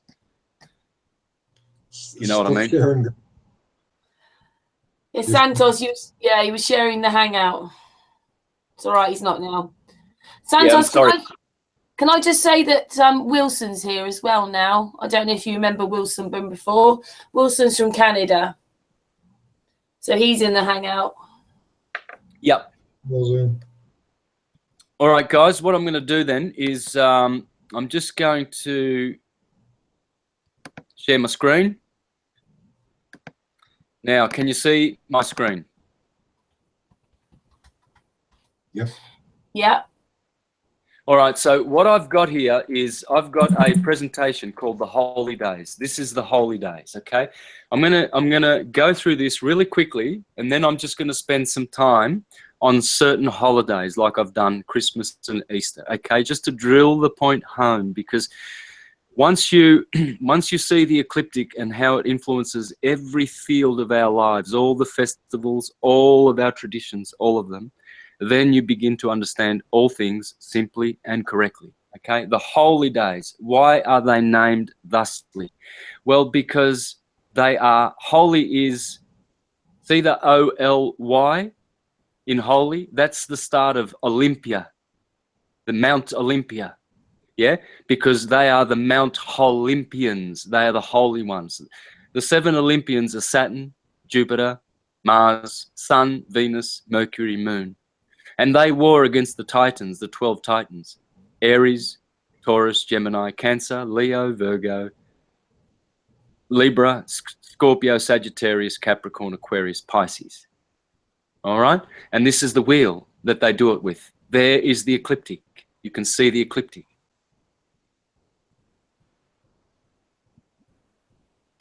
Yeah. Let me just make this bigger, because if I expand it, it will stop screen sharing. But if I do this, it'll work. Here is the ecliptic on the flat Earth. Okay, here we have the different projection. No matter, we know the Earth is stationary and horizontal. Period. We're working with a sine wave here. You see the balance point in the middle? That's Libra balancing everything. Okay, there it is, and there is the wheel. Now notice the preponderance of festivities here in Easter at the vernal equinox.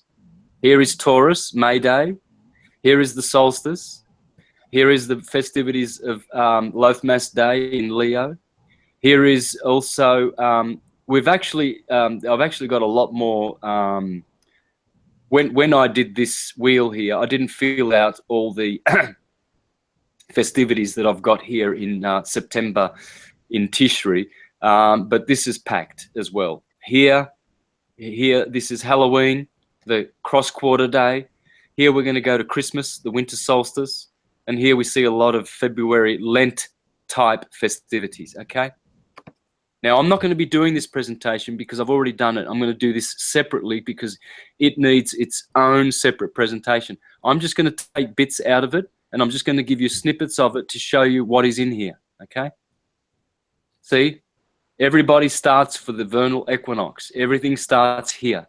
The sine wave begins. The Taurus energy begins. A new year is begun. The year is shortened from the Proto-Germanic word Yaram, J-A-R-A-M, turned into Y-E-A-R-A-M, and then the A-M was chopped off and we're left with the word year. But the year is Yaram, Jehovah the Ram, which is exactly what he's called in the 21st Psalm. The Lord is my shepherd. There he is called Jehovah Ra, and that means Jehovah the shepherd, the Ram, the Yah Ram. Everything begins here. Hot cross buns, that denotes the crossing of the sun. All of these festivals, I'm going to go slowly. You can pause.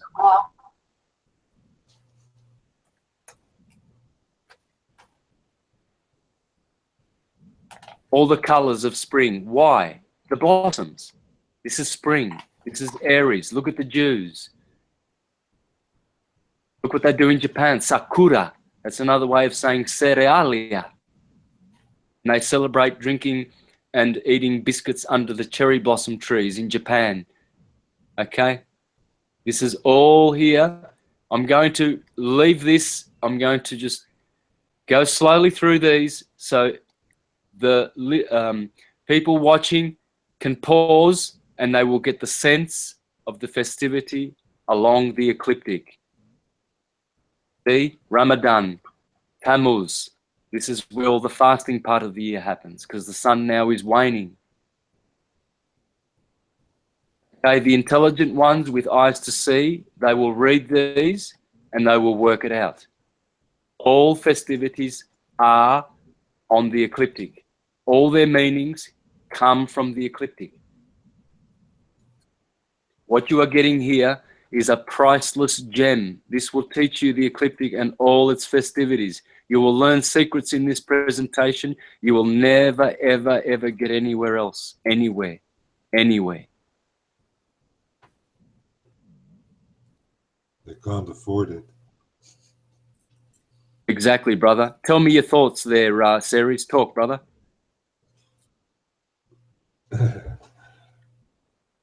Well, Or anyone for that matter.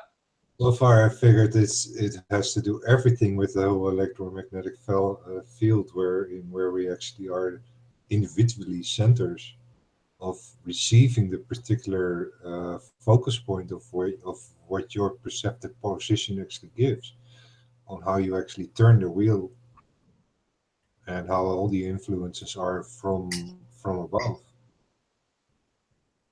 All of them.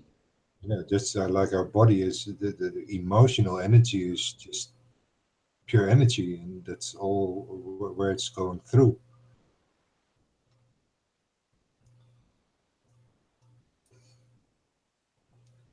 I'm still It is, brother. how to actually work out the 4 pillars in combination with the toroidal fields, seems there is this particular division of the four squares building up, what is it, 8 quarters or 8 cubes in that sense. All right, I've just come to the end of that. All right, now what I'll do is I'll go back to the start, and we just want to discuss one thing from this presentation. And this coincidence will astound you. Now, what I'm going to do, so I don't interrupt the reading, I'm going to ask for a reader, please. Someone put their hand up for reading, a good reader. A good reader. Ceres, Aaron, Patricia. If it's not too fast.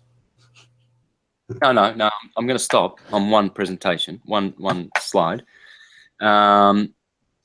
This one is private to see. Noah's Ark. Safely. All right. All right. What we want. Can someone read this, please? I can read. Okay. Before you start, you'll notice the top says other events occurring on the day of first fruits. Now, the day of first fruits is Nisan 17. I had Nisan 14 on the board. Well, they're both connected. The reason being is this is a lunisolar calendar, and Nisan 17 represents the day when 3 days after the equinox. That's what it represents, guys. Okay, so Nisan 14 is the equinox, March 21st. Nisan 17 represents March the 24th, which is my birthday. Okay, Nisan 17, my birthday. 3 days after the equinox. And look at all the things that happened in the Bible on my birthday, March the 24th. I should know my own birthday. Nisan 17. Now, please read these slowly, and these are all the things that happen on the same day on the ecliptic. When you realize that this is not history, and this is the ecliptic unfurling before your eyes, then you will know how to understand everything simply and correctly. So thank you. So if you could read from the start all the way to the bottom, nice and slowly. All right. Other events occurring on the day of first fruits. Nisan 17. Noah's Ark safely rested on Mount Ararat. Genesis 8:4. Nisan 17. Hebrews entered Egypt. Exodus 12:40-41. 430 years before deliverance. Nisan 17. Moses led the Israelites through the parting of the Red Sea. Exodus 3:18 and 5:3. Nisan 17. Day of first fruits. Israel entered and ate the fruits of the promised land. Joshua 5:10-12. Nisan 17. The walls of Jericho. Joshua 5:13. Nisan 17. The cleansing of the temple of Hezekiah. 800 years after entering the promised land. Chronicles 29:1-28. Nisan 17. Queen Esther saved Hebrews from elimination. Esther 3:12-5:1. Nisan 17. The resurrection of the Messiah. The odds of just two of these events all happening on the same day of the Hebrew year, 360 days, are 1 in 129,000. The odds of these events all happening on the same day of the Hebrew year are 1 in 783 quadrillion, 864 trillion, 876 billion, 960 million. Very, very, very unlikely. Thank you, brother. Okay. Thank you, Aaron. Wonderful. All right. So this is astounding, and this is what I actually got this off the internet. I saw a video where a churchgoer was explaining how wonderful God is, that he can make all these things happen on the one day. Yeah, all the most important things in the Old Testament, all of them happen on one day. And it's the best day of the year. Why? Well, because in spring, the sun is not only on the AM side, which is waxing and happy, but it's also on the summer side. So that spring quadrant is plus plus. Yeah. And therefore, where plus plus is the golden age. Spring. Spring is the golden age. Yeah. It's the morning of every day is the golden age. The afternoon is the silver. The evening is the bronze, and the night is the winter. Iron Age. And so there's only positive in that quadrant on the left, on the top left. And therefore, as soon as the sun passes over, the children of Israel are in the promised land, because the promised land has more light than it has darkness. Okay? This is why they celebrate the Passover of the Lamb. And the Christians 40 days prior were celebrating Lent, the lengthening of the rays of the sun, hence changing his astrological influences by degree, by day, by minute, by second on that ark, Noah's Ark. And so here you've got Noah's Ark lands on Mount Ararat. Well, you'll see two Ra's in Ararat. Ra, because it's the Cerebram, the ram, right ascension of meridian Aries, where it begins. That's why Noah always lands his ark at the beginning, because that's where he starts his arc of directions. The Hebrews entered Egypt. Yes, because that was Egypt in the positive sense. Egypt starts at Aries, but Egypt also starts at Libra, because Egypt is the world, materialism, temptation. But Egypt is also the promised land, because Jesus went to Egypt. Joseph went to Egypt. Abraham went to Egypt. Moses was come out of Egypt. You see? So this is all talking about the equinox people. Moses led the Israelites through the parting of the Red Sea. Yes, the Red Sea is parted there in Aries. You go from Pisces into Aries. It's a parting. It's the partition. It's the Red Sea. The Red Sea is everything below the equator, the line of the earth, and the blue sea is above. Redshift is below. So when you come out of the Red Sea, you're coming out of everything below the equinoxes. You're coming up to the top parts, paradise of the equinox, of the ecliptic. Here we have the day of first fruits. Yes, of course, because the sun is first in his fruits in Aries. So of course they celebrate first fruits on that day. The walls of Jericho, they blow their horns. Well, the horn is the horn of Aries. And you blow the Zohar in Aries because it's a new year, Rosh Hashanah. And so Jericho, the old ecliptic, falls down. And a new Jericho is built, a new ecliptic. Hezekiah cleans the temple on Nisan 17. Well, that's the temple. The temple is the new year. Why do you have a spring clean?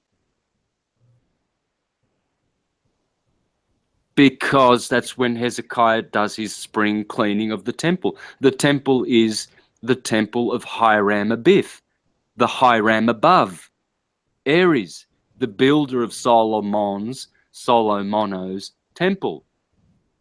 Temple being Chronos, time. So when you clean the temple, you have a spring clean in Aries, Nisan 17, Aries. Easter or Esther, she saves the Hebrews from elimination with Mordecai.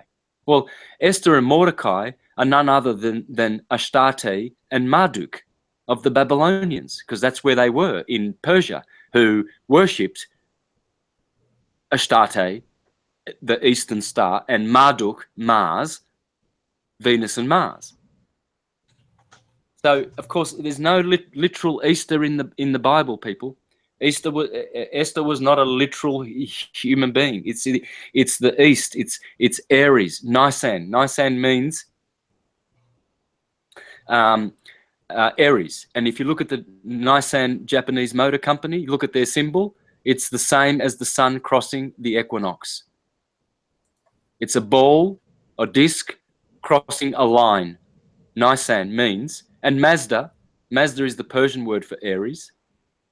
The other Japanese car company, they both have astrological symbols? Yes, because it's the equinox. It's the sacred moment. You see, the resurrection of the Messiah. Well, when I was a Jehovah's Witness, we always used to celebrate Easter on Nisan 14. In fact, the early Christians were called 14thers.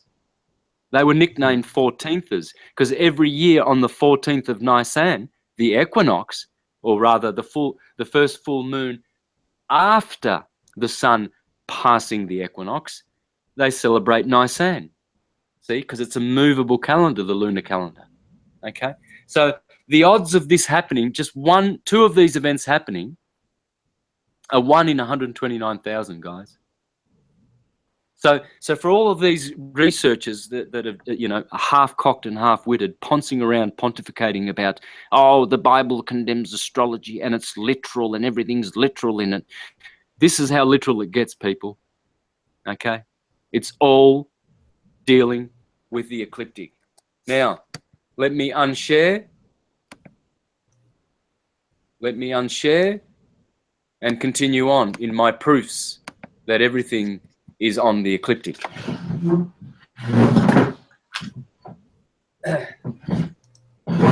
Nissan Motor Company. Why is their symbol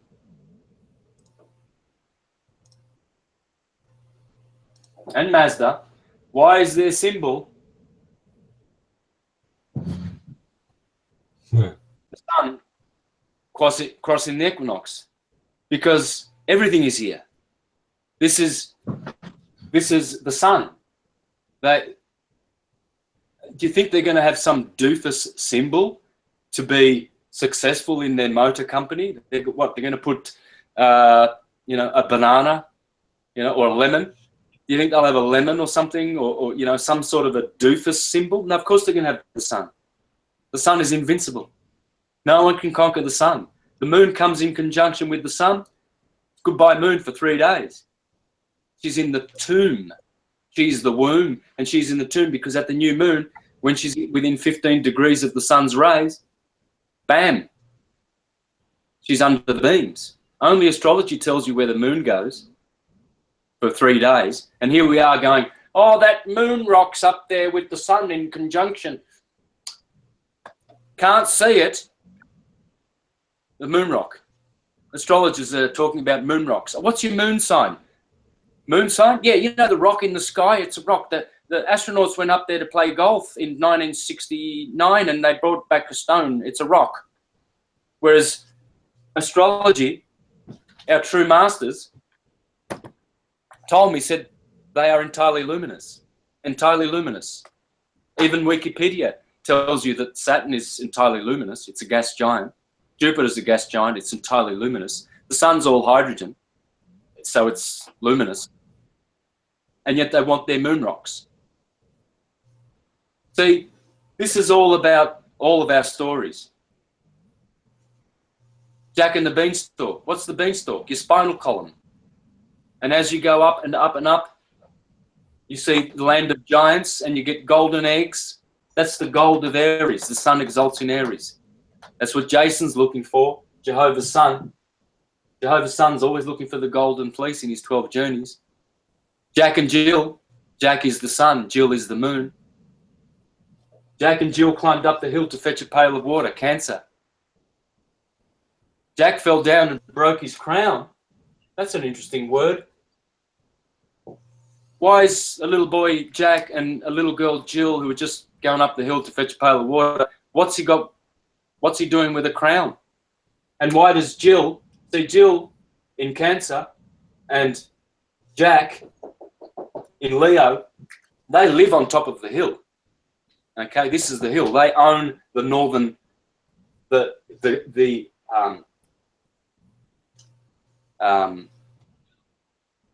these are called the governing signs. These are called the obeying signs, the day signs, the night signs. Jack and Jill, they always climb up the hill to fetch a pail of water. But Jack will always fall down and break his crown, where Achilles gets it in the heel and Jesus gets a nail in the foot on the 21st of December, a la Sagittarius. And Jill will always come tumbling after, because they're always going around like the hare and and the tortoise. One is fast. The hare, who is the hare? That's Horus, guys. Fast. And what's the hair on your head? Why is it called hair? Because it's short for Horus, the sun. Because when you have a golden mane hair, it looks like Horus, the sun, who has hair. Samson gets his hair cut. He was betrayed by Delilah, Virgo, the evening, 4, 5, 6 o'clock every day. So Samson, the little son, because that's what Samson means, Shimshem, the little son, he gets betrayed by Delilah. And he's got to go down. He gets the Philistines cut his hair. And then he gets blinded. The son is blind. And then he says, Father, give me, for I am blind and I cannot see. Put one arm on a pillar of this temple and my left arm on another pillar of the temple. And let me bring down the whole temple. Well, that's what Samson is bringing. The sun is always creating a new cycle in the acceptable year of the Lord. And then he is being betrayed by Judas Iscariot. Here, Scorpio and Halloween and all of that, that's where the sun gets betrayed. It gets betrayed in Libra, then it gets betrayed in Scorpio, then it gets a nail in the foot. Sagittarius is the last straw. But it's all betrayal here. It's all autumn, the tomb. Inverno, winter. Inferno, hell. Hell is cold. See, you go down to Tommy in hell. Have you ever heard that? I'll send you to, he's going down to Tommy in hell. Well, hell is down here and St. Thomas's Day is right down at the bottom, at the tomb, you see?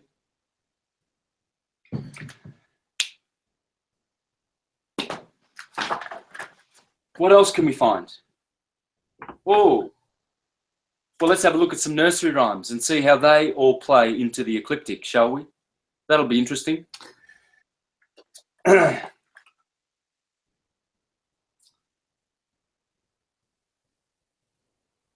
all mean the same things. That is nursery rhymes.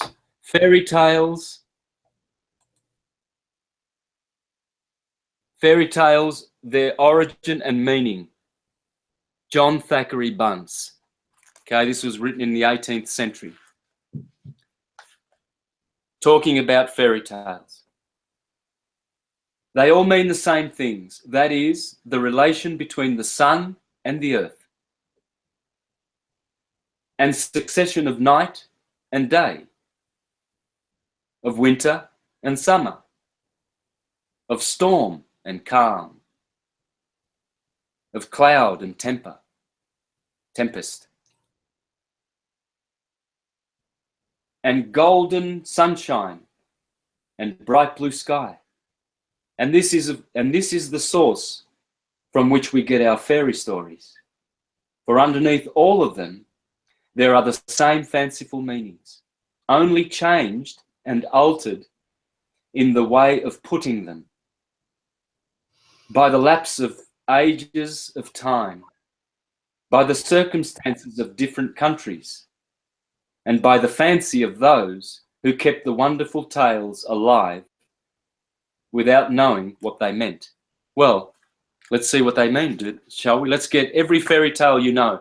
I'm going to discuss 5 or 10 from these books, and if you've got your favourite fairy tale, I'll explain it for you, courtesy of the ecliptic. Cinderella.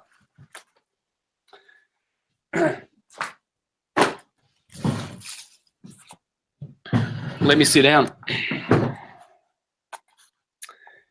The story of Cinderella helps us to find out the meaning of our fairy tales and takes us back straight to the far-off land where fairy legends began and to the people who made them.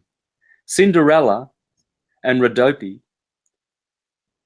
and the Hindu Raja's daughter and the like are but different forms of the same ancient myth. It is the story of the sun and the dawn. Cinderella, grey and dark and dull, is neglected. When she is away from the sun, obscured by the envious clouds, her sisters, and by her stepmother, the night. So she is Aurora, the dawn, and the fairy prince is the morning sun, ever pursuing her to claim her for his bride. Well, you see, Cinderella is actually the sun. This is the point. The prince is the moon. And they've got it the other way around here. But Cinders is the burning sun, and Prince is the princess. Only the moon is the princess. And so it's the other way around, but it doesn't matter. They're interchangeable. The archetypes are interchangeable. The enemies of the clouds. The dawn. See the dawn? Cinderella is the dawn, the new morning, always beautiful. And the clouds are the stepsisters who try to stop Cinderella, the cinders of the sun. And the stepmother is the night. And the same with the winter. The winter is the enemy of the sun, etc., etc. And so what you have here is the same story being told, that the dawn, see the word dawn? Let's just take the silent W out of there, shall we? Dan. Adan. Adam. Adam is Mars, the ruler of Aries. The sun is the exalter of Aries. Mars is the ruler. Both boys, both firing up in the morning and stirring up Cinderella.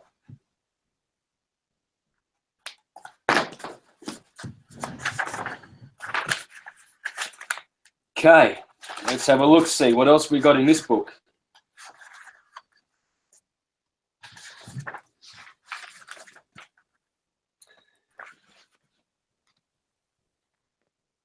Orpheus and Eurydice, Eros and Psyche, Jason and the Golden Fleece, of the labours of Hercules, of Sigurd and Brynhild, of Arthur and the Knights of the Round Table. There too, in forms which can be traced with ease, we have the stories of fairyland, the germs of the 1001 tales of the Arabian Nights, the narratives of giants and dwarfs and enchanters, of men and maidens transformed by magic arts into beasts and birds, of riches hidden in caves and bowels of the earth, and guarded by trolls and gnomes, of blessed lands where all is bright and sunny, and there are neither work nor care. Whatever indeed is strange or fanciful, or takes us straight from our grey, hard-working world into the sweet and peaceful country of once upon a time, etc. Let me move on. What else have we got? Okay, Jason. The story of Jason. How it springs from the changes of day and night, and how the hero in his good ship Argo. It's interesting, isn't it? Jason has a ship called Argo.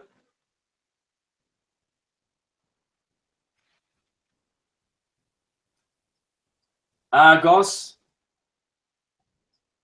Argo.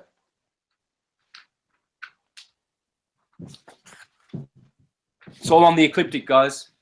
Jesus is here, Moses is here, Abraham, Jehovah, Christ, Krishna, Buddha, Humpty Dumpty. Humpty Dumpty sat on the wall. Humpty Dumpty had a great fall. All the king's horses and all the king's men could not put Humpty together again. It's the year.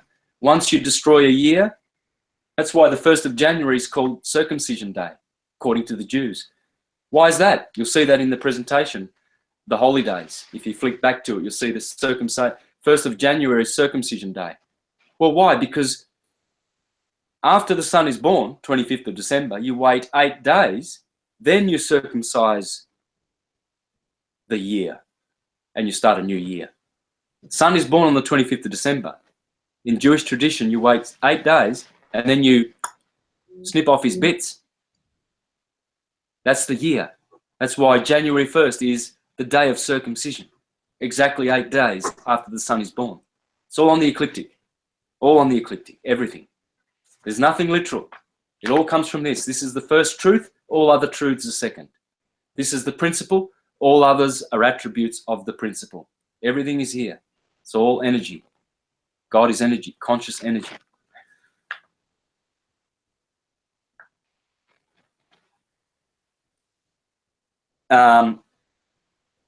Searches for and bears away in triumph the golden fleece, the beams of the radiant sun. Or we might fly with Perseus on his weary, endless journeys. Perseus. Oh, well, who's Perseus? Oh, well, that's a deacon of Aries.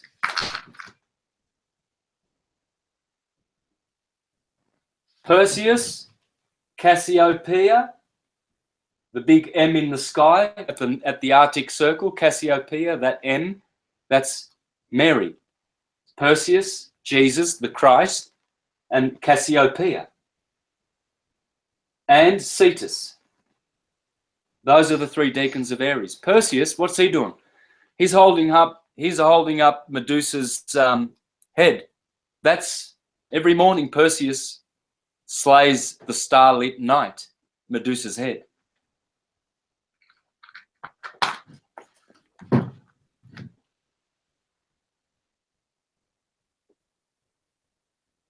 Or we might fly with Perseus on his weary, endless journey, the night pursuing and scattering the darkness, the glittering hero, borne by the mystic sandals of Hermes, hearing the sound of the sunlight, piercing the twilight, or gloaming in the land of mystic grey, slaying Medusa, the solemn starlit night, destroying the dark dragon, and setting free Andromeda. Andromeda is here in Pisces.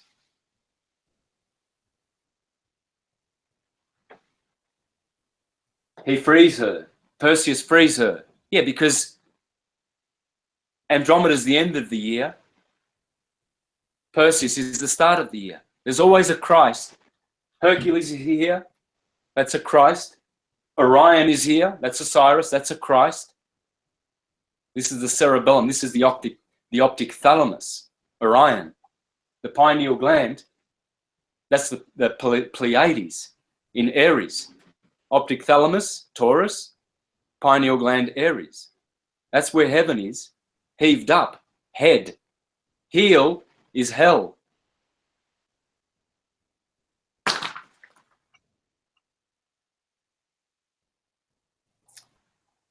Or Hermes, we might trace out the master thief of Teutonic and Scandinavian and Hindu legends. Or in Hercules, the type of the heroes who are godlike in their strength, yet who do the bidding of others, and who suffer toil and wrong, and die glorious deaths, and leave great names for men to wonder at, heroes such as Odysseus, Theseus, Phoebus, Achilles, Sigurd, and Arthur, and all of whom represent in one form or another the great mystery of nature and the conflict of light and darkness. And so if we look to their deeper meaning,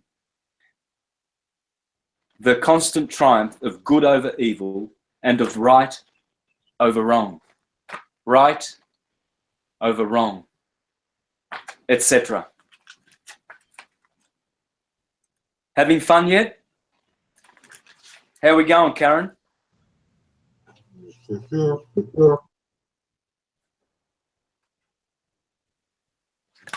All right, let's have a look at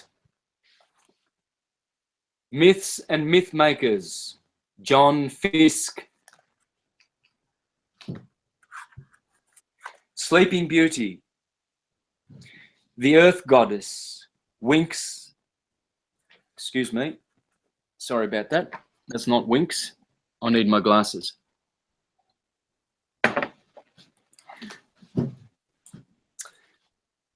The myth of Sleeping Beauty. The Earth Goddess sinks into her long winter sleep when pricked by the point of the spindle. In her cosmic palace, all is locked in icy repose, naught thriving save the ivy which defies the cold, until the kiss of the golden-haired sun god reawakens life and activity. The wintry sleep of nature is symbolized in innumerable stories of spellbound maidens and fair-featured youths, saints, martyrs, and heroes. Sometimes it is the sun, sometimes the earth that is supposed to slumber.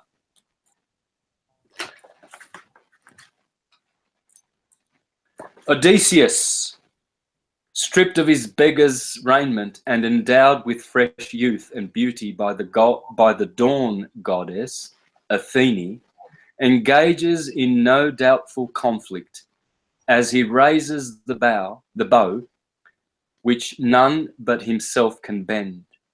Nor is there less virtue in the spear of Achilles, in the sword of Perseus and Sigurd, in Roland's stout blade, Durandal, or in the brand Excalibur, with which Sir Bedivere was so loath to part.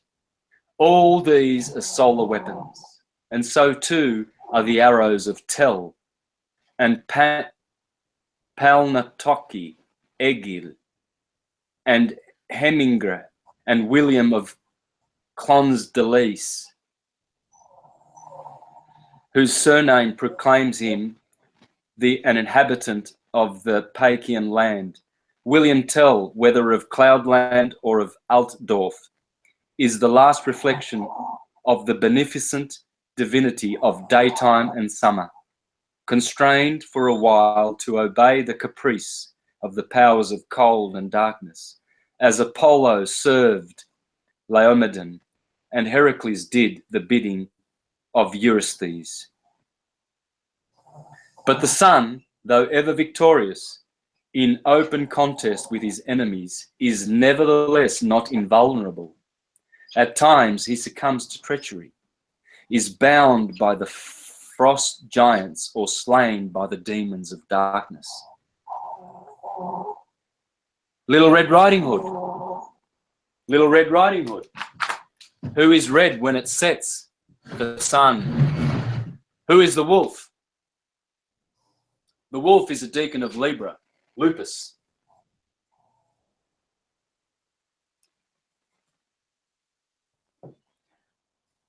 This is the dark point. The wolf of night is always ready. You see, Little Red Riding Hood, Grandma says, Mama says, don't you go stopping in the forest. The sun never goes retrograde. It's always direct.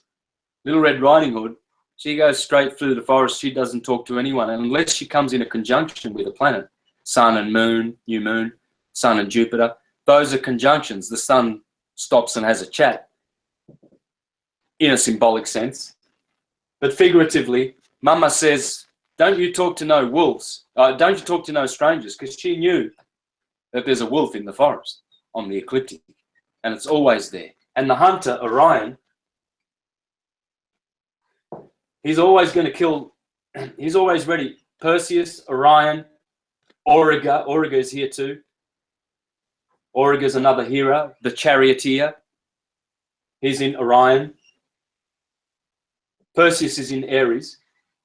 They are always ready to save Little Red Riding Hood. So the wolf gets his stomach opened, and Little Red Riding Hood gets to go through the forest once more. Tom Thumb, Little Red Riding Hood. I just can't stop and do all these.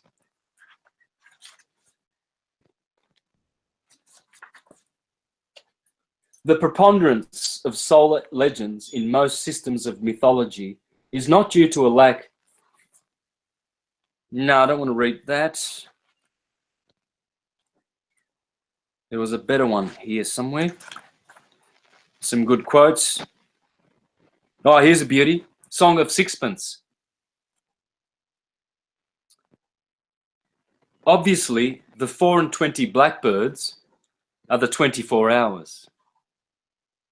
And the pie that holds them is the underlying earth covered with the overarching sky. Huh. Must have been a flat earther. How true a touch of nature it is that when the pie is opened, that is, when day breaks, that's the pie, that's the 4 and 20 pie, sorry, the 4 and 20 blackbirds of the pie. When day breaks, the birds begin to sing. The king is the sun, and he's counting out the money, is pouring out the sunshine, the golden shower of Danae, all is a done. The queen is the moon, and her transparent honey, the moonlight, honeymoon. The maid is the rosy-fingered, Rosie's red. The maid is red. Red shift, blue shift. The maid is the rosy-fingered dawn, all is a dawn, who rises before the sun, her master, and hangs out the clouds, his clothes across the sky. The particular blackbird, who so tragically ends the tale by snipping off her nose, is the hour of sunrise.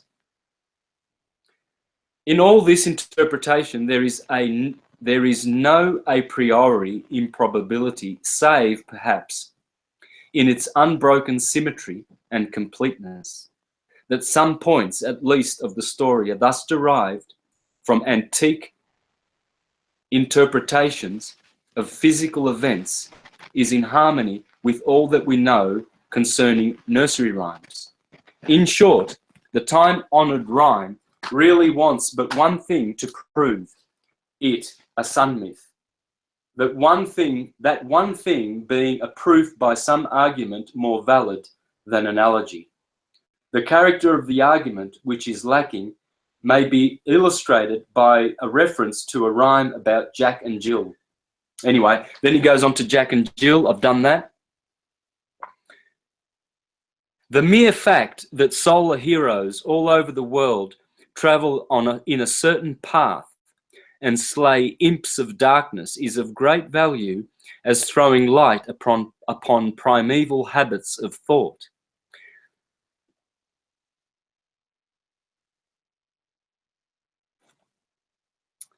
Anyway, oh man, look, it's just endless.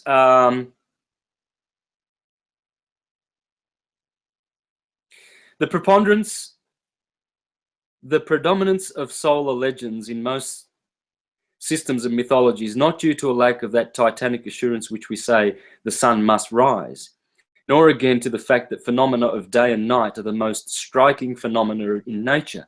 Eclipses, earthquakes, floods, and phenomena of the most terrible and astounding kind, as they have all generated myths. Yet their contributions to folklore are scanty compared with those furnished by the strife between the day god and his enemies. The sun myths have been so prolific because the dramatic types to which they have been given rise are of surpassing human interest. The dragon who swallows the sun is no doubt a fearful personage, but the hero who toils for others, who slays hydra-headed monsters and dries the tears of fair-headed damsels and achieves success in spite of incredible obstacles, is a being with whom we can all sympathize and of whom we never weary of hearing. Yeah, I never weary of reading the Gospels, the great poems, because it's a story about you. The hero, ultimately, Horace, is you. Alrighty, I think I've about presented everything I wanted to present. I think we could do some questions then, guys.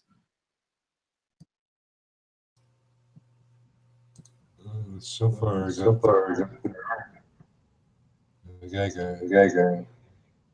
not really related. Do you have any take on the RH negative blood? Well, that's really, really off topic. Could we keep it to the topic, please? But, well, again, this is... Santos, there were questions that came in as you were going through the presentation. I realise there's going to be lots of questions because I touched on so many different subjects. The negative blood, this is obviously we see a preponderance of controllers, families that control humanity have this Rh negative, and so I don't see it as majorly different, but just that it may have been modified. That's what Ammon Stop Productions are suggesting.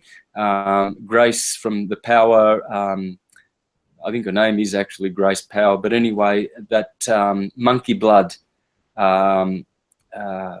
documentary was very, very enlightened. I'd go on YouTube and check that out, Monkey Blood by Ammon Stop Productions. You'll get a lot more about it from them. I think they did a good job on that. Alrighty, so. There's another question, Santos, from Time in the chat room. Where does New Jerusalem fit into that chart? New Jerusalem. Well, Jerusalem is a heavenly city. Okay. There is, the New Jerusalem is the Jerusalem above. It's a spiritual city. And it's made up of the 144,000, the chosen ones. So this is all symbolic. And it's talking about the fourth dimensional, most probably fourth dimensional and fifth dimensional aspects of our universe. And what's going to happen is the New Jerusalem above, a higher dimensional Jerusalem,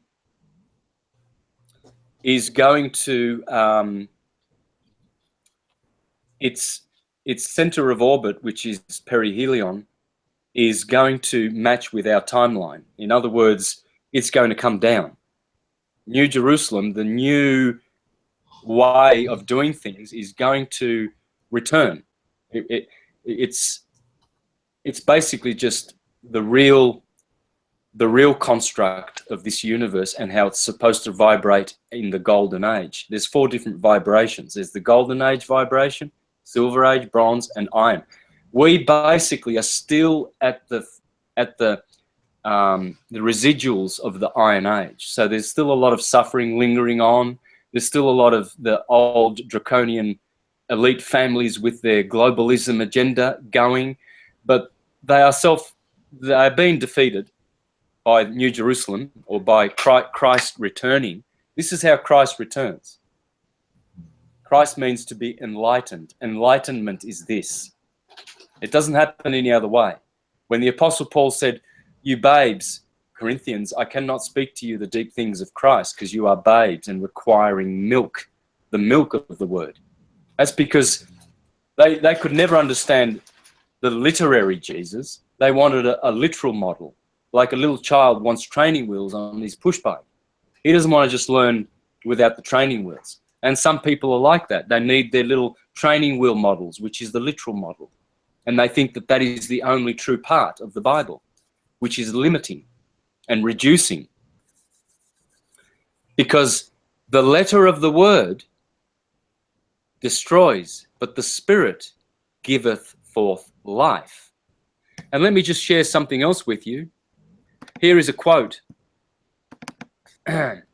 by Jean-Dominique Crossan, historian, speaking about the stories in the Bible. He said, "My point, once again, is not that those ancient people told literal stories and we are now smart enough to take them symbolically, but that they told them symbolically and we are now dumb enough to take them literally." 180 degrees around here, of course. Yes, because the literalists, they are so smart. They think, oh, you see, God, the Bible has got all these literal stories in it, but we can interpret them symbolically because we're smart. No, they wrote symbolical, and you're dumb enough to interpret them literally because you have been duped by the power of the scriptures. Because the scriptures is there to divide spirit from soul. It's to divide the sheep from the goats.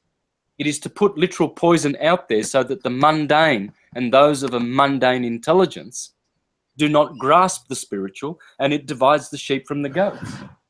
It separates them straight down the middle. The literalists cannot be transcendental. They are mundane. Here is how it is described in Jaiva Dharma, a very important Hare Krishna Vedic book. And this is how he describes the same situation, because in their doctrine, Krishna also reincarnates. He reincarnated 5,000 years ago. And he had his little pastimes. He was a little boy and he was playing with his boyfriends and girlfriends and he was churning the butter and everything. That's not literal. Take it from the horse's mouth. Let's have a read. Sri Krishna, which is the Lord Christ, takes birth, performs activities, and gives up his body. So how can his form be eternal? So in one breath we say, oh, Jesus Christ is eternal, but he died, but he's eternal, but he did die. He was crucified, but he's eternal, but he died. They killed him. Well, because it's not historical. This is where the sun dies and is resurrected.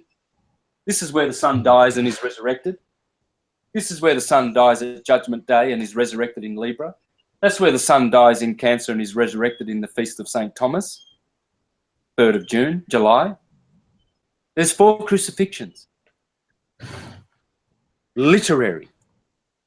So Lahiri Masahaya asked, Sri Krishna's form is Satchitananda, ever existing, full of knowledge and completely blissful, Babaji replied.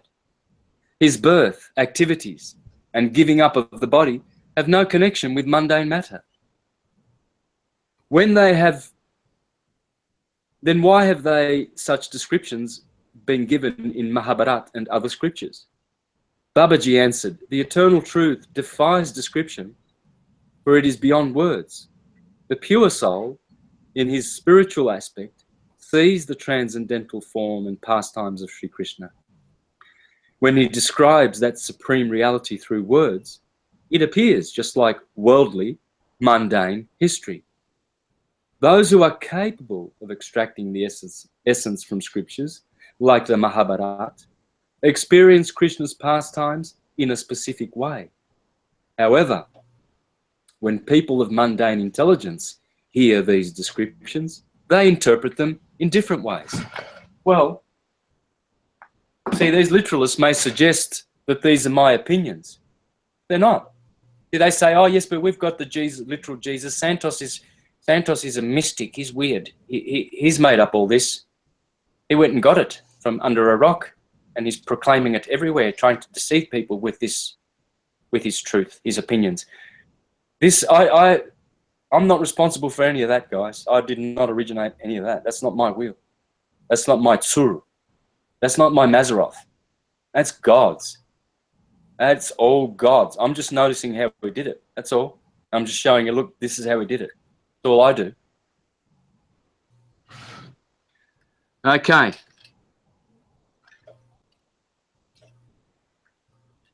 I'm a proper little pontificator, aren't I? Santos, I've got a few more questions for you here. Okay. Sleeping Rock Dragon asks, what type of calendar should one be using?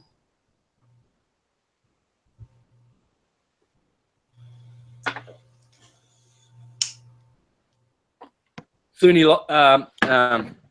what kind of calendar? Yeah, what type of calendar? Well, it should be the original calendar, which is the lunisolar calendar. Okay, so we should be dancing the sun and the moon together like this. This is the calendar we have.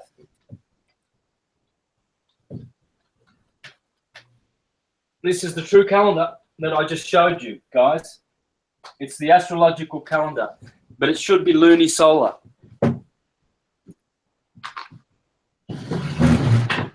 So what we have, equator, Tropic of Cancer, Tropic of Capricorn,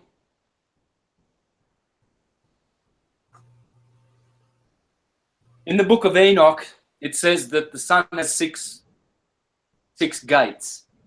One is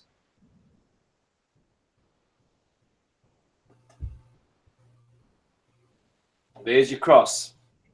By the way, that circle with a cross in it, that's the symbol of the earth in astrology. Earth,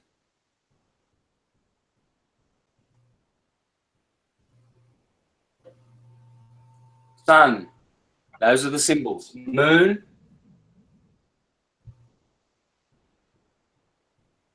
Jupiter, etc. See that? Isis, Ra, the radius, and El, the circle. Is Ra El. This is 1. This is 7. Ra has 7 rays, and this is 12. And the 1 is a trinity, which makes 22. Okay? That's the sun. And this is what the Jews teach. This is how you teach simply. Spirit is this, soul is this, and body is this. Radius.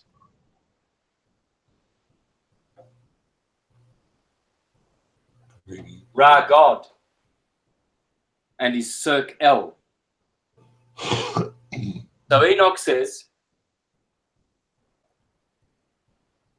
that there are 6 portals. 1 is at the Tropic of Capricorn, just above it. Can you see that? Please tell me you can see that circle. Yep, we can. Okay. Portals or gates?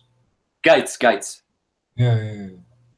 Portals seem so fictional in that sense, out of the fiction part, that people think that there is some kind of magical portal from somewhere to somewhere. Kind of the Pac-Man idea of how that time works. Yeah, it's gates, not portals. Yeah. That's a good word. Yeah. In Portuguese and Spanish, a gate is portão, porta. So porta in Italian, door, portal. A gate, sometimes they call it a door. It's weird, but gates and portals are actually one and the same word. So porta, like a port, where you bring ships in, it's a doorway. It's a porta, a portal.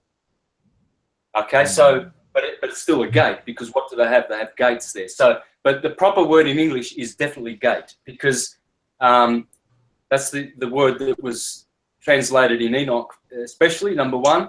And secondly, it does give you a true scientific terminology rather than something airy-fairy portal, like they've glorified in Hollywood. Okay, so the other one is, the other portal is above that, a gate, rather. And then another one is here, and then another one is above the equator, and then one is here, and then one is at the Tropic of Cancer, right on the tropic. And I think this one is also right on the equator, whereas this one is not, okay? So, and it takes 30 days for the sun to go from gate to gate. Okay. And it's said that these are in the east. Well, the moon is doing the same thing. She's going through the gates, but the sun takes 30 days. She takes 25.31. Now, I don't understand this properly yet, this 25.31, but I'm trying to nut this out. I'm working on the Book of Enoch and its cosmology, because obviously he was a stationary horizontal earther. There's no doubt about that. It's a flat earth cosmology, just like the Bible, and just like astrology, which I have. Go on, you go. It's in a unit of a day, but it has its own length in that particular unit of the day. And the day is the main thing where you can actually measure all the other circles from. Because the sun takes one day, in that sense, the 24-hour day. And then every other cycle is just according to that same cycle in another number. Yeah. So when the sun and the moon are together, it's called Kodesh. Kodesh. Shabbat. Shabbat. Kodesh. That's when the sun and the moon are together in the new moon. So when you see, when the sun and the moon are together every month, conjunct, you won't see the moon until she reaches the 16th degree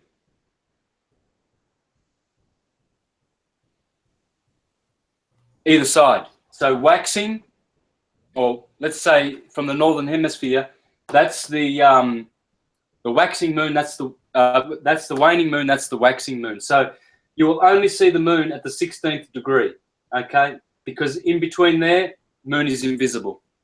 She's under the beams, according to astrology. Cannot be seen. No planets, no moon. That is 7%. 7%.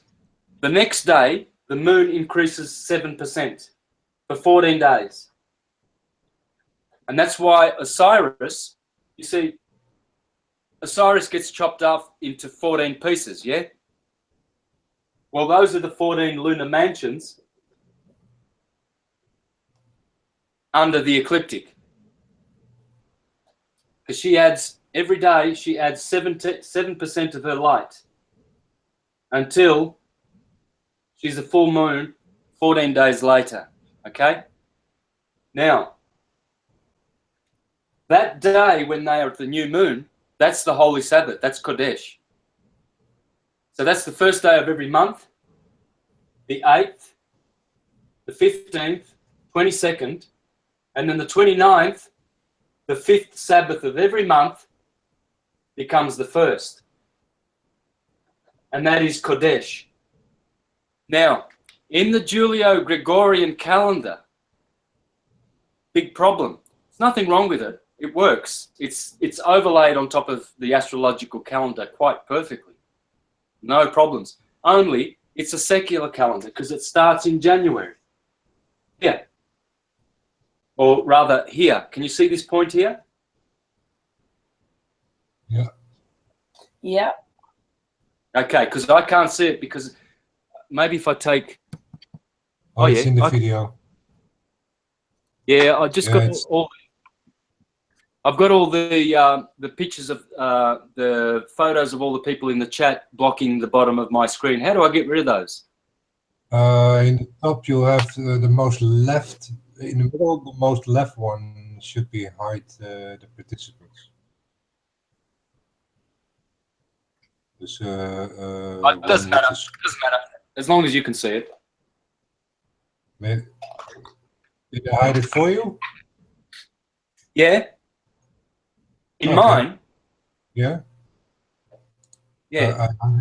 Now it shows. Now it Otherwise, hides. don't worry. Let me see.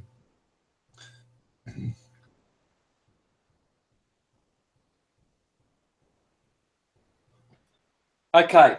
Now, you've seen this many times, okay? People who've watched my presentations have seen me do this many times. So you know what this is. This does not need explanation, this wheel.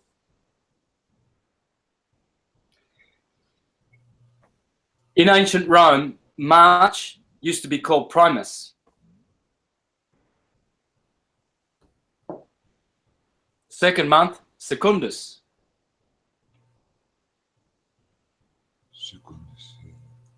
Tertius, Quartus,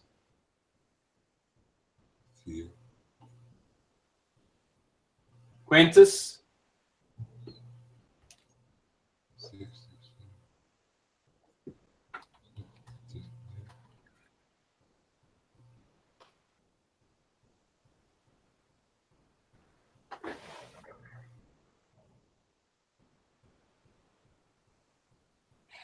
You get the point? Yeah. March, April, May, June, July, August, Sept. Why is the ninth month? If you start in January, September is the ninth month, but Sept means 7. Because all of these months here were kept. The Romans changed these top 6. Well, they didn't change them. They were there. They were already there in the astrological calendar. They just used different names. But you can do this in any which way. But the point is, Primus began on March the 21st, like everything does, because it's number 1. And September 7 is always the middle of the year, the astrological year. So the Julio-Gregorian calendar, what they did was they shifted the start of the year from April 1st, and they did this up until 1748. In England, they always started the year here up until 1748, and they succumbed to the Julio-Gregorian calendar, the JC calendar, Anno Domini, Jesus Christ, Julius Caesar. And they started having the start of the year in January. And so the April 1st people, they were called April Fools because they respected March the 21st, the equinox. 10 days later, April 1st, is when you start the year in a secular way. But what they did was they shifted this 10-day thing from the 21st of December to the 1st of January. Now what you've done is you've taken the start of the year from its true spiritual home to its true secular home. Capricorn number 10 is the sign of human completion, the Kabbalistic tree, Kether, Malkuth, Ether, Eartha, 10, Aten, all is Aten. This what was I saying? What was the point? I've just digressed a bit.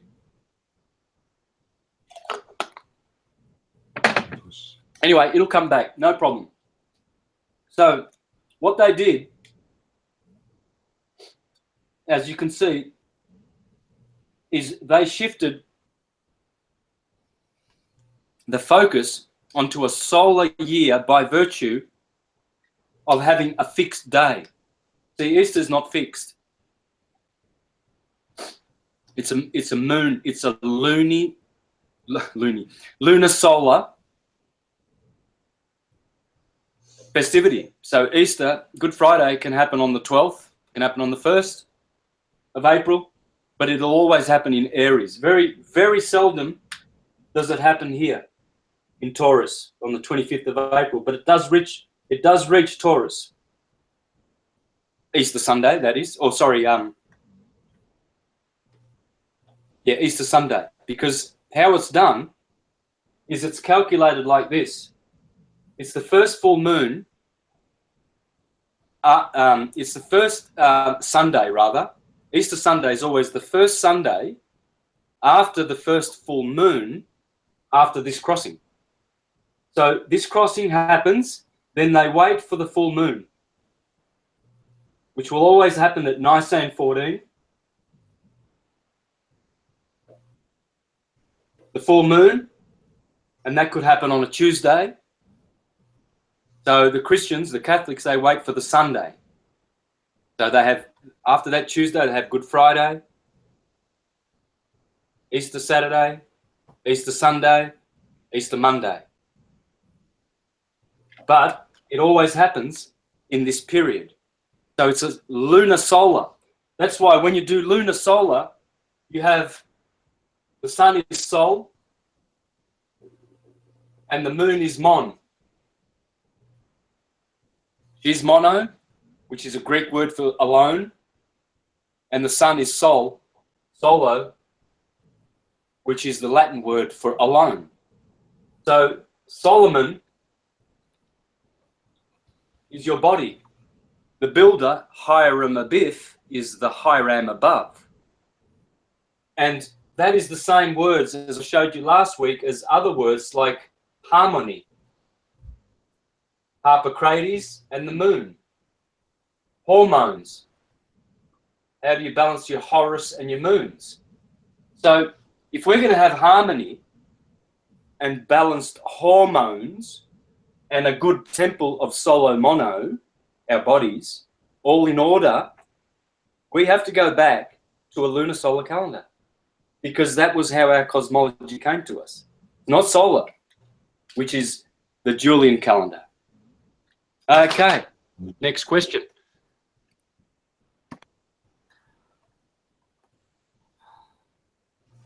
Okay, Santos. So I had a bit of a cough then. I had to mute myself. Claudio asked Santos if he is rewriting the Bible in a positive sense.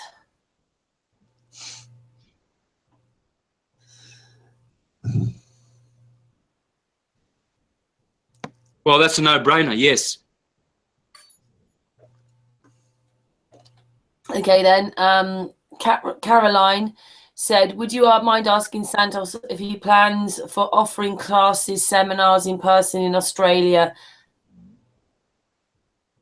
We'll be doing that soon. Yes, we're going to start retreats here, 2-week retreats, 4 times a year, 1 for each season. So what we're going to be doing is teaching all modalities of perfect living, permaculture, off the grid, detoxing, astrology, syncretism, all modalities, raw food living, vegan living, etc.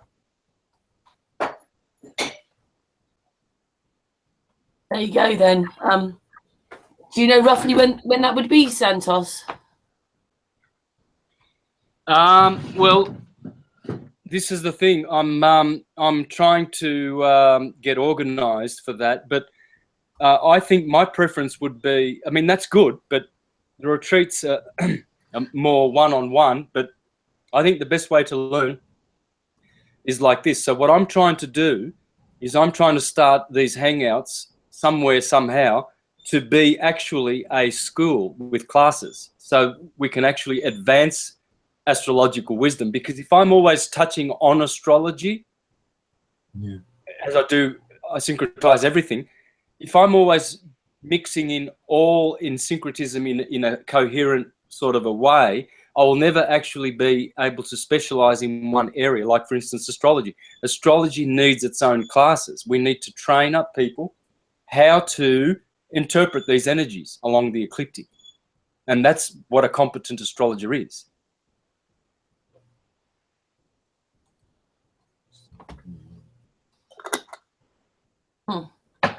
Thank you, Santos. Another question here, Robbie.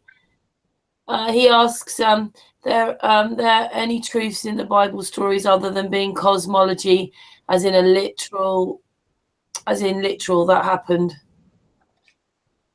Well, first of all, you must understand the Bible is a book of truth. It's not a book of fact.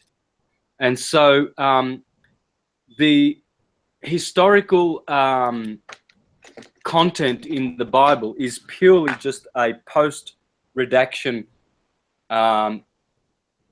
interpolation process where they use certain historical events as a device to bring down the eternal gospels and make them temporal. So the Romans did that with Jesus, Julius Caesar, JC, Anno Domini. It's the same thing. That's who Jesus is. It's the one who the calendar is named after. And our calendar is named after JC. Anno Domini is after Julius Caesar. This is something literalists will never accept, but that's how it is. So what they did was, what was the question again? I just need to refresh my... So you were asking, there any truth to the Bible stories other than being cosmology, as in literal? Okay. Yeah.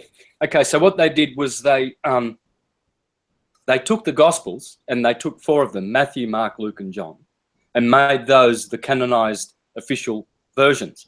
And they excluded millions of ancient gospels, Gospel of Thomas, Gospel of Judas, is millions, because forever gospels have been written.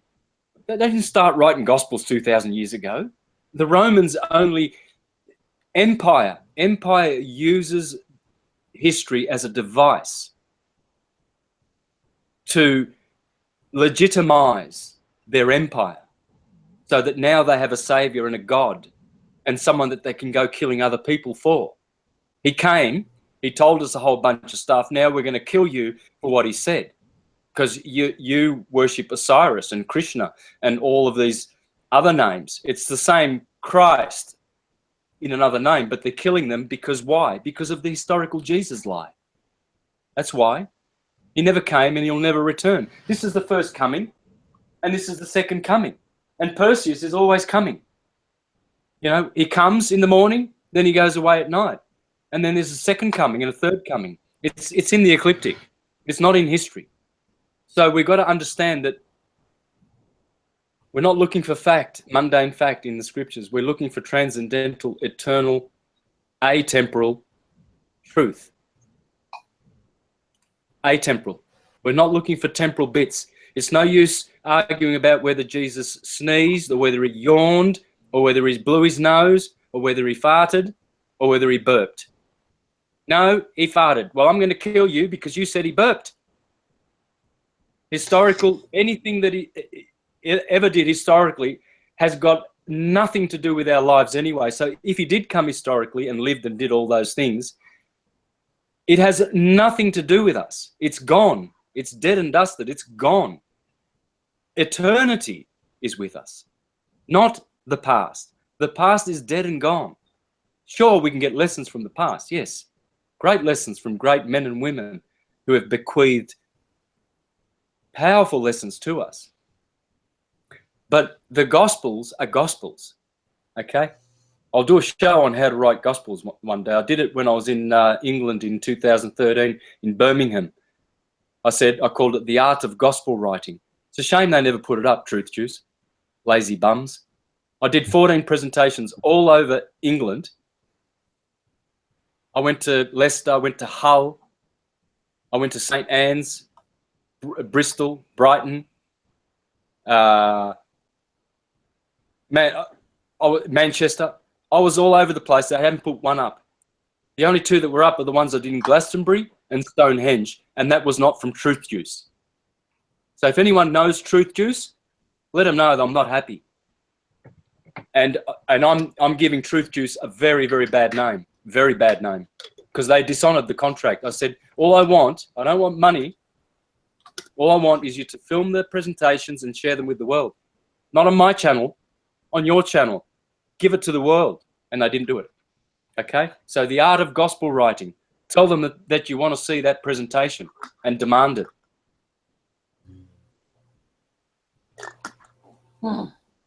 Lazy bums. Santos, there's another question from David Rocker. He says, what's Santos' take on when Jesus cast those demons onto the pigs?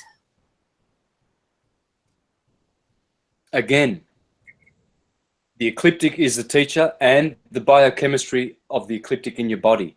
When you cast out demons, you are casting out undeveloped, bad, evil thoughts. You see, this shows you how literary the Bible is. Do you think that the God of the literal Old Testament would tell you to go into the promised land and kill all the children, all the old men, all the women, except for the virgins? We've got to keep those ones. They're pretty handy. And the pregnant women, you cut their bellies open and you grab their unborn babies from their feet and you dash them against the crag. That's not literal.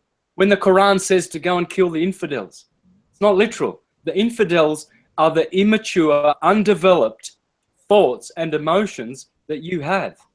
We all have them. They are the little children because they are not childlike, they are childish. Because Jesus said we need to be childlike, but not childish. So if we've got these childish ideas about Jesus. Oh, Jesus was wearing nappies when he came as a god. Oh boy, the elements could have killed our Lord and Savior. He was in that manger, poor little Jesus. The manger is it's on here. So Christmas, which I'll show you how Christmas works. It's on here.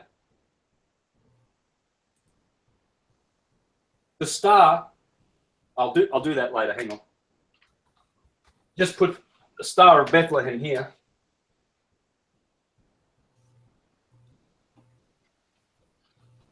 Maybe just the 6th one. Is it the 6-pointed star on top of the Christmas tree, or is it the pentagram? Anyway, that you can show is all on here.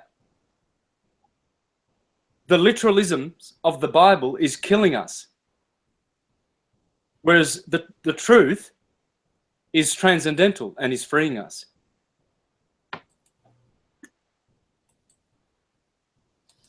Okay, Santos, there's another question here. I know that you actually touched on this last week, but Time in the chat room wanted to ask you, what was your take on Nibiru?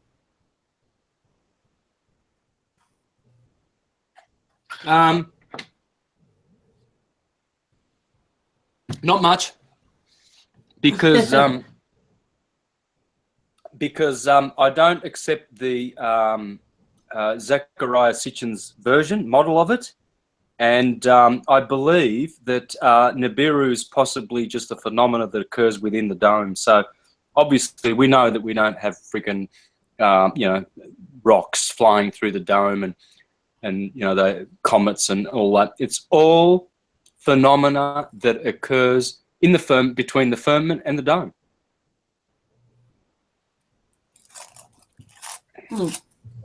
Thank you, Santos. Well, I haven't got any more questions right now. I might have missed a couple in the chat room, but that's the questions I had so far, Santos, I picked up. All right, well, I'll finish with one more thing Aaron? then. Okay.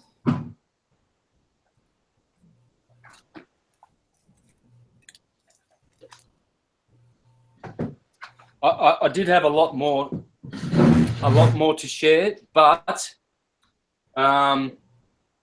it's probably best to do it in another part. If we do a part 3 in the future, I want to continue from this, okay? Because I've got many examples of astrologers teaching how to do this.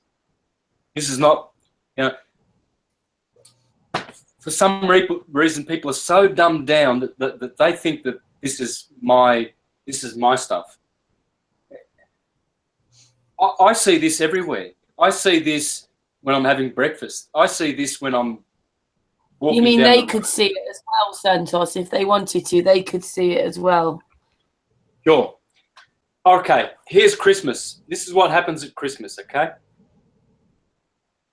Christmas happens here in December, 25th of December. We already worked out that it's the start of a positive waxing cycle. It's AM, anti-meridian. It's that side. This is the positive side. This is the negative side.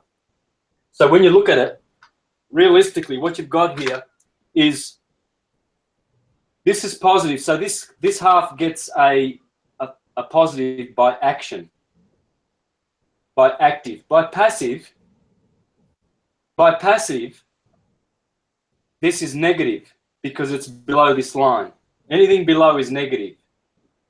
So this quadrant is positive and negative because it's positive because of its action of waxing, but it's negative because of its reaction or passivity as a patient to being in this position here.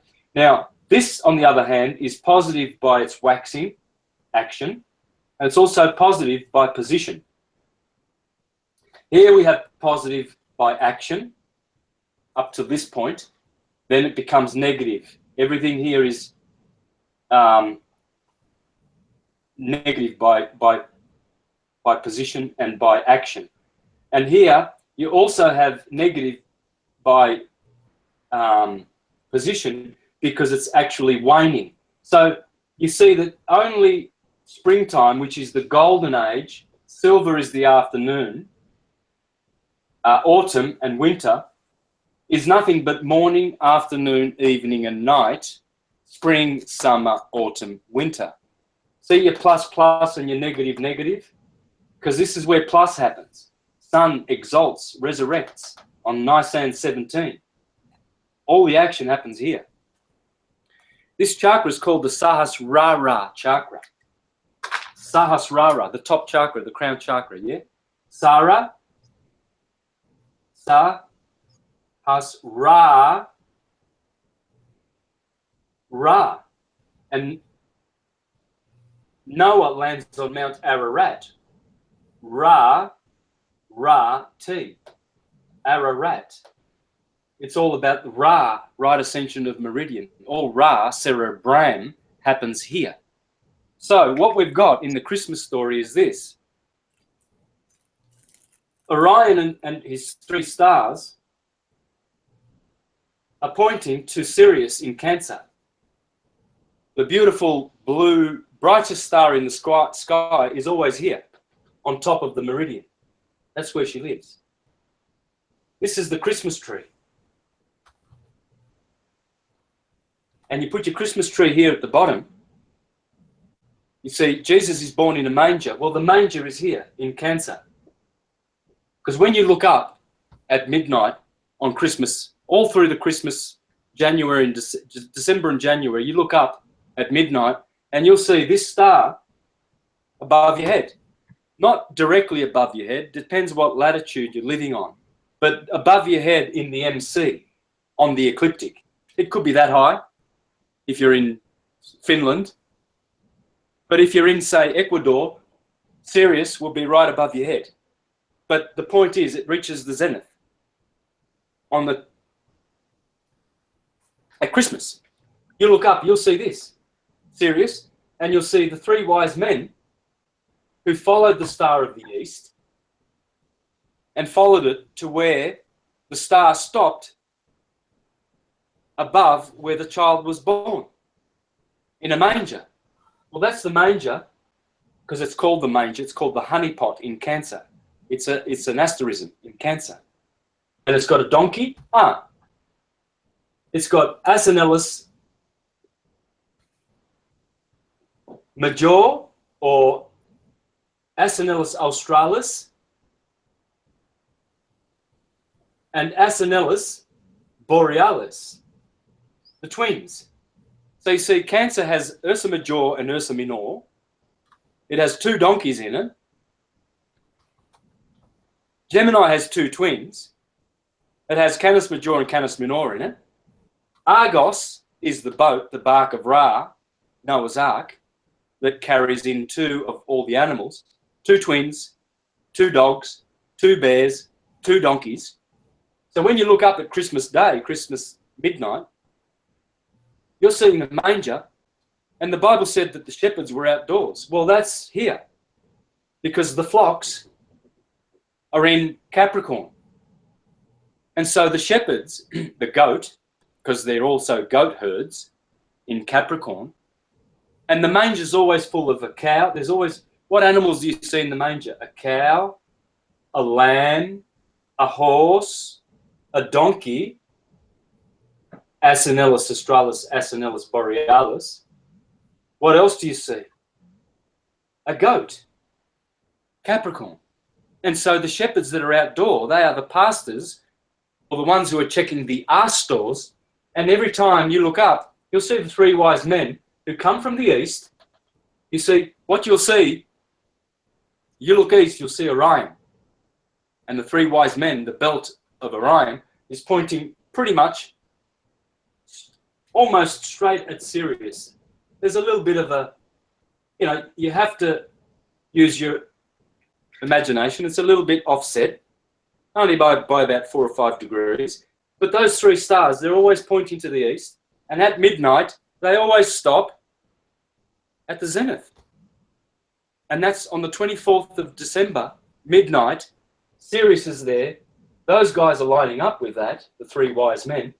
The manger's all in order.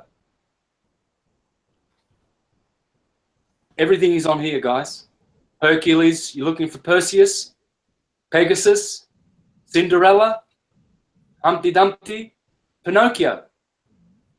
Santos, you know when you said you anybody else with nursery rhymes? So what's Twinkle Twinkle Little Star then? Well, again, a star twinkles, yeah. So it's acknowledging its light. How I wonder what you are. The reason you wonder what a star is because even the academicians and the mainstream scientists, they'll tell you something every day that's different about what a star is. They're changing their story every day if you pay attention, because they're clueless. But out of the mouths of babes, twinkles, twinkle, little star, how I wonder what you are, up above the sky so high. So it's basically teaching children to be astrologers, isn't it? You see our culture? Why do we call children young stars? Come on, youngster, do you want a gold star? You're going to be a star one day. Yeah. Sister.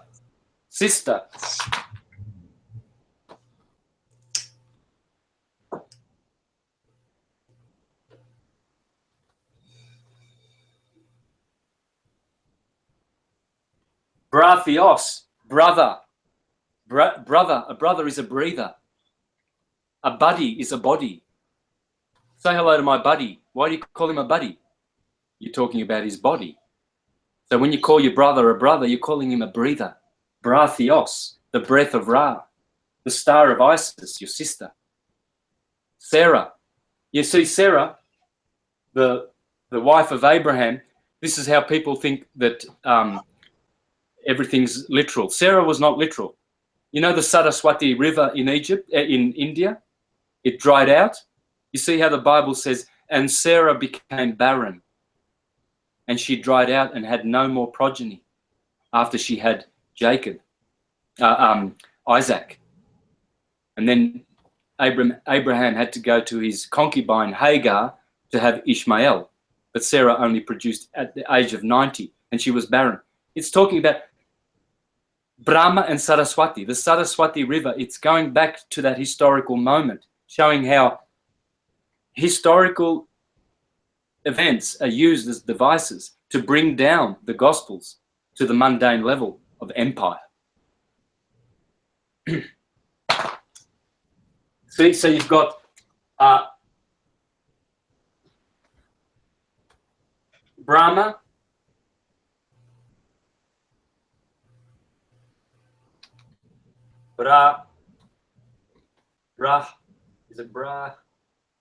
Brahma and Saraswati. Sarah and take the A from there and put it there. Abraham and Sarah. And Sarah is Ceres. Ceres is the cerebrum. That's why you have at the 15th of April every year, you celebrate Cerealia. And the 15th of April is where the analema crosses over. The midpoint of the figure 8 analema. That point there, when the sun goes up, that's the 15th of April. When it goes down, it's the 29th of August. It's called the beheading of St. John the Baptist Day. Why is the 29th of August, when the sun is going down, coming down here, waning, and the 29th of August is smack bang right here in Virgo,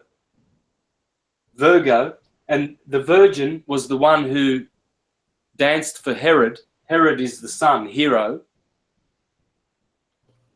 Herod is the hero, the sun. And Virgo, King Herod says, dance, and I will give you half of my kingdom. And she said, I don't want half the kingdom, I want John the Baptist's head. And they put that on the 29th of August, right where the sun crosses over. Here is the equator. Here is the Tropic of Cancer. Here is the Tropic of Capricorn. That date there is the 15th of April, Cerealia, the birthday of Sri Ram. And then on the way down, it's the celebration of the beheading of St. John the Baptist. Well, St. John the Baptist Day is here. It's pinned to the June 21st solstice. And his cousin, who's 6 months younger, his birthday is pinned to the 21st of December solstice. John the Baptist says, he will go on increasing, I will go on decreasing. So the 24th of June, the birthday of St. John the Baptist is directly opposite the 25th of December, the birthday of his 6 month younger cousin. And he says, he will go on increasing and I shall go decreasing. It's the solstices. That crossing point seems to be also exactly the golden ratio between the tropics. If one is below, then the 0.61 is the one on top. Yep. And it happens to be actually lining up with the whole elevation data. When you exactly take that position as the center of the flower of life grid, then all the elevation lines up with the 4 pillars. Based on the flower of life, based on the main square. Well, the flower of life is magnetism. That's magnetic. That's how magnetism unfurls through that flower. It's a seed. It's a blueprint. That's why the scripture says that all animals come from their seed, and all trees and all plants come from their seed. Seed. It's blueprint. Seed. So Pinocchio, pineal gland. Occhio, like ocular, means eye. So Pinocchio, he wants to be real, doesn't he? Because he wants to open up his third eye and hence not tell lies so his nose doesn't grow. He wants to stop being tricked by all the tricksters, and he wants to grow and be a real man. That's what Pinocchio means. This was written by a Freemason in the 1800s, and he was telling us the same story as all the other stories. Name your nursery rhyme, name your fairy tale, name your hero, and I'll put him on here and show you where he comes from. I never thought about nursery rhymes fitting into it all, Santos. Yeah, well, I haven't even done nursery rhymes, but what I'll do really quickly is I will... One other thing, Santos, Ceres sees that the astrology fits into his work, don't you, Ceres? Yeah, completely. For sure. Your personal perspective and how the celestial sphere is actually working. And, well, yeah, I guess that we get confused by taking the Earth as a whole being the center of that, instead of actually taking ourselves as the center of that particular sphere, because it's your personal position on the plane what makes the focal point within the sphere on how it actually focuses us from above. And as you move over the plane, the wheel will turn the same. And then you have the time what will turn the wheel also. It's on its steady schedule.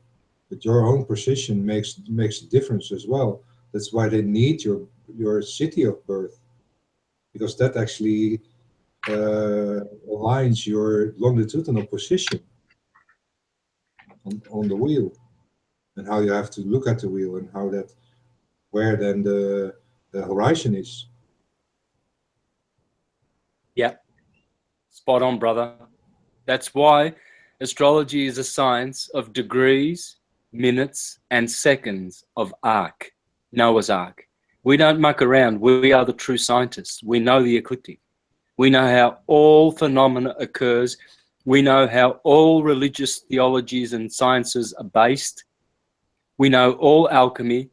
We know all the secrets of the universe through the grace of God, the ecliptic. Now, I'll just show you quickly. I'll flick through this. I haven't touched on the nursery rhymes, guys. Here is a whole presentation I've done, and I've used one of Aleister Crowley's wonderful books on nursery rhymes and his insights into nursery rhymes and the ecliptic. And that is in this presentation. So I'm going to be very generous here. I'll finish off with this, and I'm going to share this, just flicking through it, so that the listeners can do their own research. Okay, here we go. Can you see my screen? Yep. Yeah. All right, this is another one of my presentations, unreleased. Okay, got volumes of stuff, guys.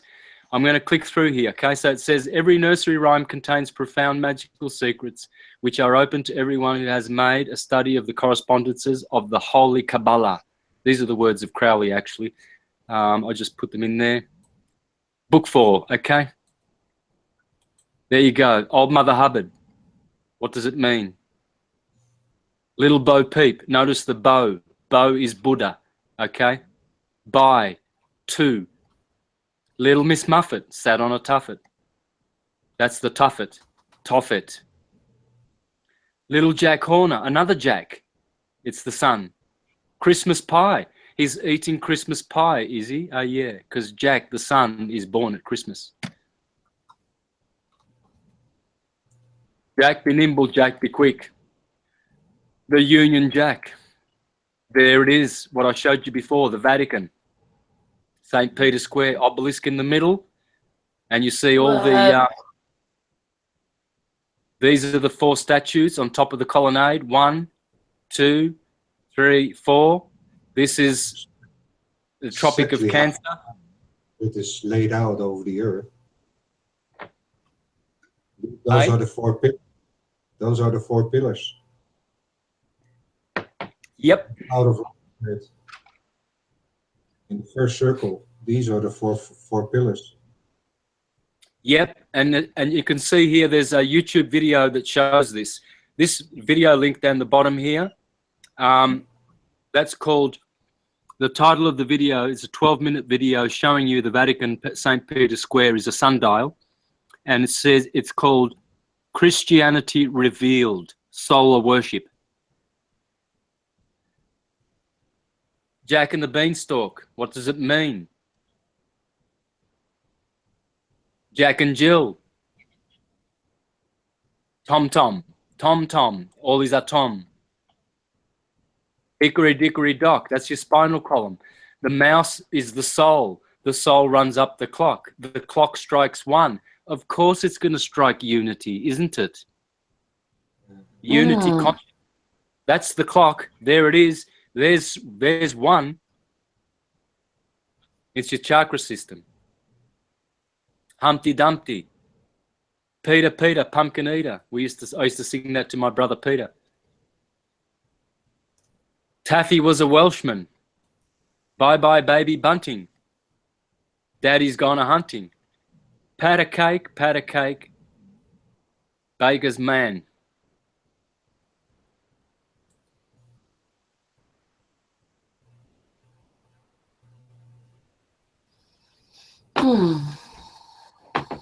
All right, guys, I'm just going to scroll through the rest. You can close off the show if you haven't got questions. I think we've done enough. One more question just from Karen B in the chat room, Santos. She just wanted to know if you could recommend a book to begin learning astrology. I would get Thomas H. Burgoyne, Volume 2. I read from Volume 1 today. Get Volume 2. Get Firmicus Maternus, Mathesios. Get Bonatti, 800-year-ago astrologer. Get Ptolemy. Get those ones. Ptolemy's is the Tetrabiblios, which I've been using in my presentations of late. Firmicus Maternus is called Mathesios. Get that one. Very good one, that one. And get Bonatti. Those are the best. I'm going to do a show from Bonatti showing you how astrology is based on the ecliptic in another show. That's if he'll invite me back. Of course we will, Santos. Alrighty. So now for 3.5 hours, I think probably it's best probably to end that the hangout with Santos, and we can just have a word with Santos afterwards. Wilson, Aaron, Ceres, come back. We have a group hug for Santos and for the chat room and everybody watching.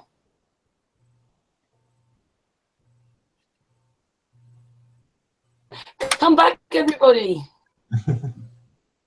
I'm here. I didn't go anywhere.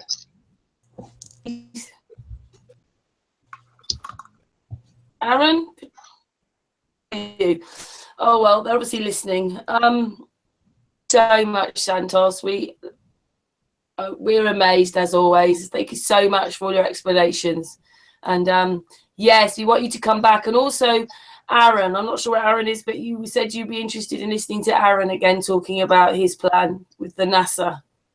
Yeah, well, that one needs a separate show altogether. But as for presentations, they need to be separate as well. But I will join that hangout when you do that with Aaron, because I'll be there to support for sure. So we're going to give Santos and everybody in the chat room and everybody who's going to watch a hug from us. Very much. Yay. Thank you, Santos. Namaste. Hare Anyway, Krishna. thank you, everybody, for watching. We're back tomorrow at 9 o'clock. So thanks again and see you tomorrow. And a big mwah for Santos. Bye, everybody. Thank you so much.